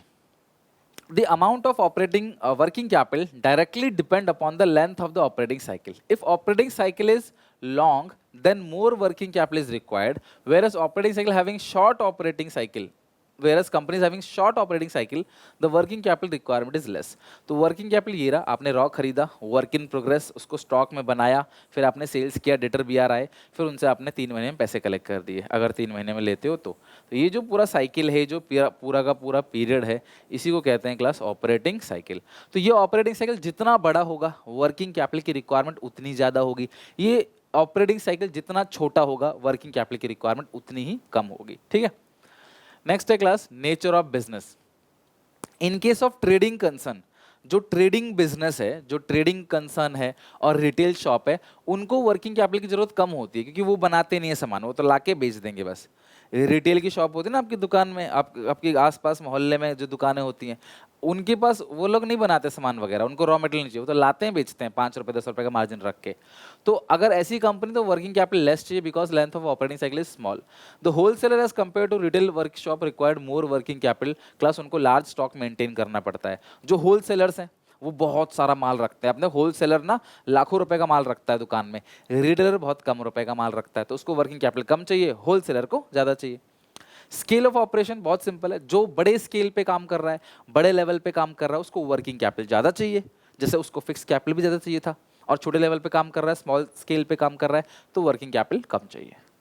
Business cycle fluctuation, ध्यान समझना, अगर कंट्री में इन्फ्लेशन है या बूम है ना, इन्फ्लेशन और बूम है, during boom period market have more demand, लोग ज़्यादा डिमांड करेंगे, लोग ज़्यादा डिमांड करेंगे, दुकान में ज़्यादा माल रख के आना पड़ेगा, तो आपको वर्किंग कैपिटल की रिक्वायरमेंट ज़्यादा है। दिवाली के टाइम पे मिठाई वाले के पास भरपूर दुकान भरी होती है, इसका मतलब उसने ज़्यादा पैसा लगाया स्टॉक में, तो उसकी वर्किंग कैपिटल क्या चाहिए, उसको ज़्यादा चाहिए। वो बोलेगा भैया मुझे दिवाली पे उधार दे दो 5 लाख, दिवाली खत्म होते ही मैं तुम्हें ब्याज के साथ लौटा दूंगा, क्यों? सारा माल बिक जाएगा मेरा। तो दिवाली में माल बिकेगा, हर कोई मिठाई खरीदता है, हर कोई कपड़े खरीदता है, हर कोई पटाखे खरीदता है, हर कोई क्लास जो लाइट्स है, दिया है, कैंडल्स है, खरीदता है। तो आप ज़्यादा पैसे लगाओ, दुकान को भरा भरा एकदम दिखाओ, ज़्यादा पैसे लगाओ, ज़्यादा वर्किंग कैपिटल लगाओ, ज़्यादा माल बिकेगा, सब लोग खरीदने को रेडी रहते ही हैं उस समय। तो अगर कंट्री में इन्फ्लेशन है, बूम है, कोई सेलिब्रेशन है या कुछ खास दिन है, तो भाई वर्किंग कैपिटल की रिक्वायरमेंट ज़्यादा चाहिए, ठीक है। और अगर इन्फ्लेशन की जगह डिफ्लेशन है, मंदी है, इकोनॉमी में पैसा नहीं है, लोगों के पास जॉब नहीं है, तो वर्किंग कैपिटल की रिक्वायरमेंट कम होगी। During boom period, the market have more demand, more production, more stock, which means more working capital is required. Whereas during a depression period, जहाँ पे जॉब नहीं है, जहाँ पे मंदी है, डिफ्लेशन है, low demand, low stock is maintain, so working capital is less required, so less amount of working capital is required. तो वर्किंग कैपिटल तुम्हारे बिजनेस को कितना चाहिए, ये क्लास तुम्हारे बिजनेस साइकिल पे भी डिपेंड करेगा, इन्फ्लेशन डिफ्लेशन पे डिपेंड करेगा। अगला है टेक्नोलॉजी एंड प्रोडक्शन टेक्निक, एक ही बात है। Company using labour intensive required more working capital. Labour intensive जो कंपनी यूज कर रही है ना, उनको फिक्स कैपिटल की रिक्वायरमेंट तो कम है, बट क्योंकि वो हाथों से काम कर रहे हैं वेस्टेज ज़्यादा होगा, वर्किंग कैपिटल की रिक्वायरमेंट ज़्यादा है। जो कैपिटल इंटेंसिव टेक्निक यूज कर रहे हैं उनके लिए जो वर्किंग कैपिटल की रिक्वायरमेंट है वो as compare to labour intensive technique use करने वालों से कम है, लेकिन फिक्स कैपिटल उनकी ज़्यादा है, तो ध्यान रखना। तो company using labour intensive need more working capital, और क्लास अगर कंपनी कैपिटल इंटेंसिव यूज कर रही है तो नीड लेस वर्किंग कैपिटल। अगला ग्रोथ प्रोस्पेक्टस, सीधी सी बात है, ये पॉइंट बिल्कुल कॉमन है। अगर आप ग्रोथ करना चाहते हो फ्यूचर में, ग्रोथ अपॉर्चुनिटी है तुम्हारे पास, तो फिर तुम्हें वर्किंग कैपिटल की रिक्वायरमेंट ज़्यादा चाहिए, फिक्स कैपिटल की भी ज़्यादा चाहिए। बट अगर कोई ग्रोथ अपॉर्चुनिटी नहीं है तुम्हारे पास आगे चल के, तुम्हें लग नहीं रहा कहीं कुछ ग्रोथ अपॉर्चुनिटी है, जैसे चल रहा है वैसे चलता चला जाएगा बिजनेस आपका, तो वर्किंग कैपिटल की रिक्वायरमेंट भी कम होगी, फिक्स कैपिटल की रिक्वायरमेंट भी कम होगी। क्रेडिट अलाउड, बहुत अच्छा पॉइंट है क्लास, ये दो point, credit allowed, credit availability, ध्यान समझना।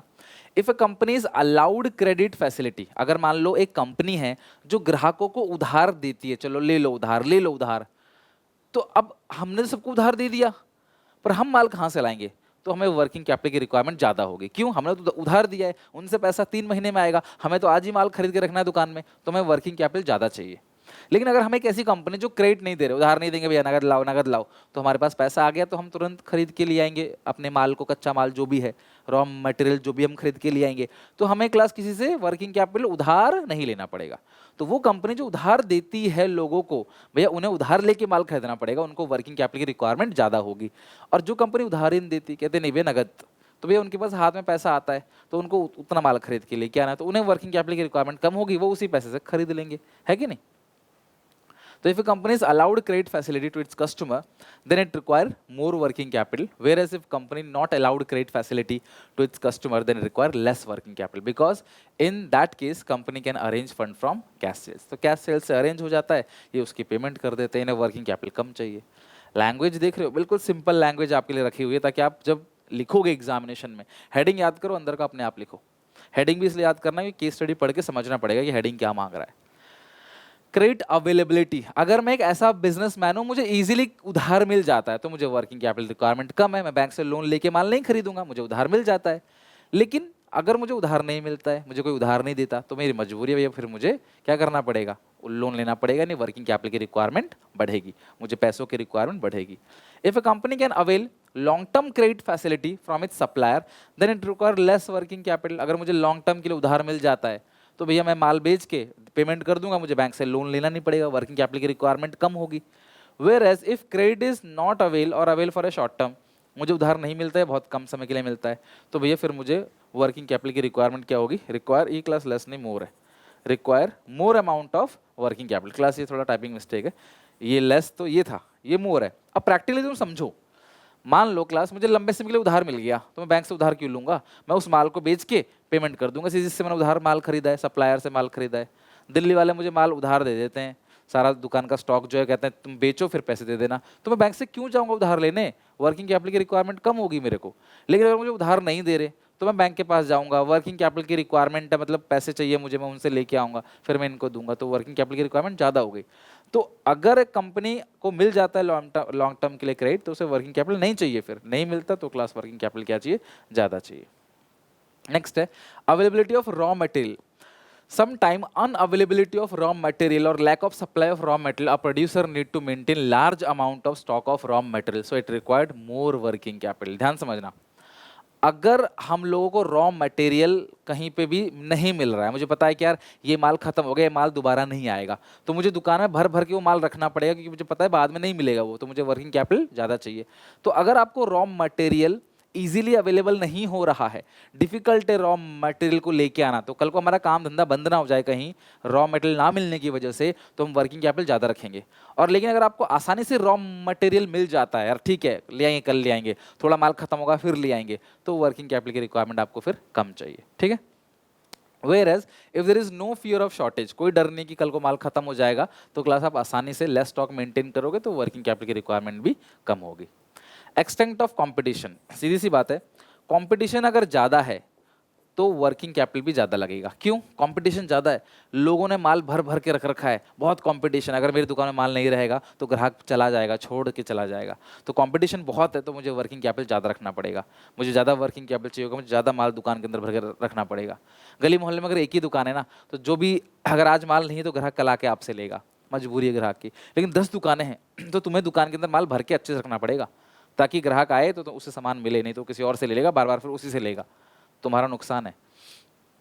In a highly competitive market, a firm has to maintain large amount of stock because they are following liberal credit policy. Even उधार भी देते हैं तो ज़्यादा वर्किंग कैपिटल चाहिए उनको। Whereas in less competition, जहाँ पे competition नहीं, आप ही मालिक हो, मोनोपोली सिंगल सेलर हो आप, तो क्लास आप less amount of working capital चाहिए होगा आपको, क्योंकि आप ज़्यादा पैसे नहीं रखोगे, ठीक है, आप अपने हिसाब से चलाओगे उसको, ठीक है भैया एक ही दुकान है तो है, माल नहीं है तो नहीं है, ग्राहक क्या करेगा। लेकिन 10 दुकानें हैं तो तुम बोलोगे नहीं हो, कहीं और चला जाएगा।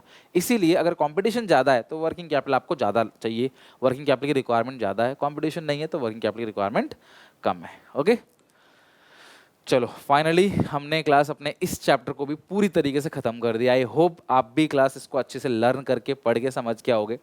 Factors affecting working capital, fix capital से चांसेस बन जाते हैं कई बार एक क्वेश्चन आने का, तो आप इसको पढ़ के समझ के अच्छे से जाना, यहाँ से क्लास क्वेश्चन पूछा सकता है। और काफ़ी पॉइंट्स थे, मैंने हर एक पॉइंट यहाँ पे डिस्कस कर लिया आपसे, ताकि कुछ भी ना छूटे, ठीक है। मिलते हैं क्लास, अगर आप इनमें से एक आध पॉइंट स्किप कर जाते हो तो भी कोई प्रॉब्लम नहीं है, बिकॉज मैंने हद से ज़्यादा पॉइंट्स दे रखे हैं आपको, तो आप एक आध पॉइंट रह भी जाते तो परेशान मत होना, जो बाकी पॉइंट्स है उससे ही कवर हो जाएगा एग्जामिनेशन में, ठीक है। तो पढ़ के समझ के याद करके आना। चैप्टर मुश्किल है, आई नो, बिल्कुल अलग है लीग से हट के, कंपनीज के रियल लाइफ की बात है ये, तो आप एक हफ्ते का टाइम लगभग दो इस चैप्टर को अच्छे से लर्न करने में, एक कॉन्सेप्ट डेली बेसिस पे सुबह आधा घंटा दो, रिवीजन करो, आराम चैप्टर याद हो जाएगा, ठीक है। अच्छी लगे वीडियो तो लाइक करना, शेयर करना अपने सारे दोस्तों में, अगर समझ आया तो। मिलते हैं नेक्स्ट वीडियो में, till then take care, bye bye.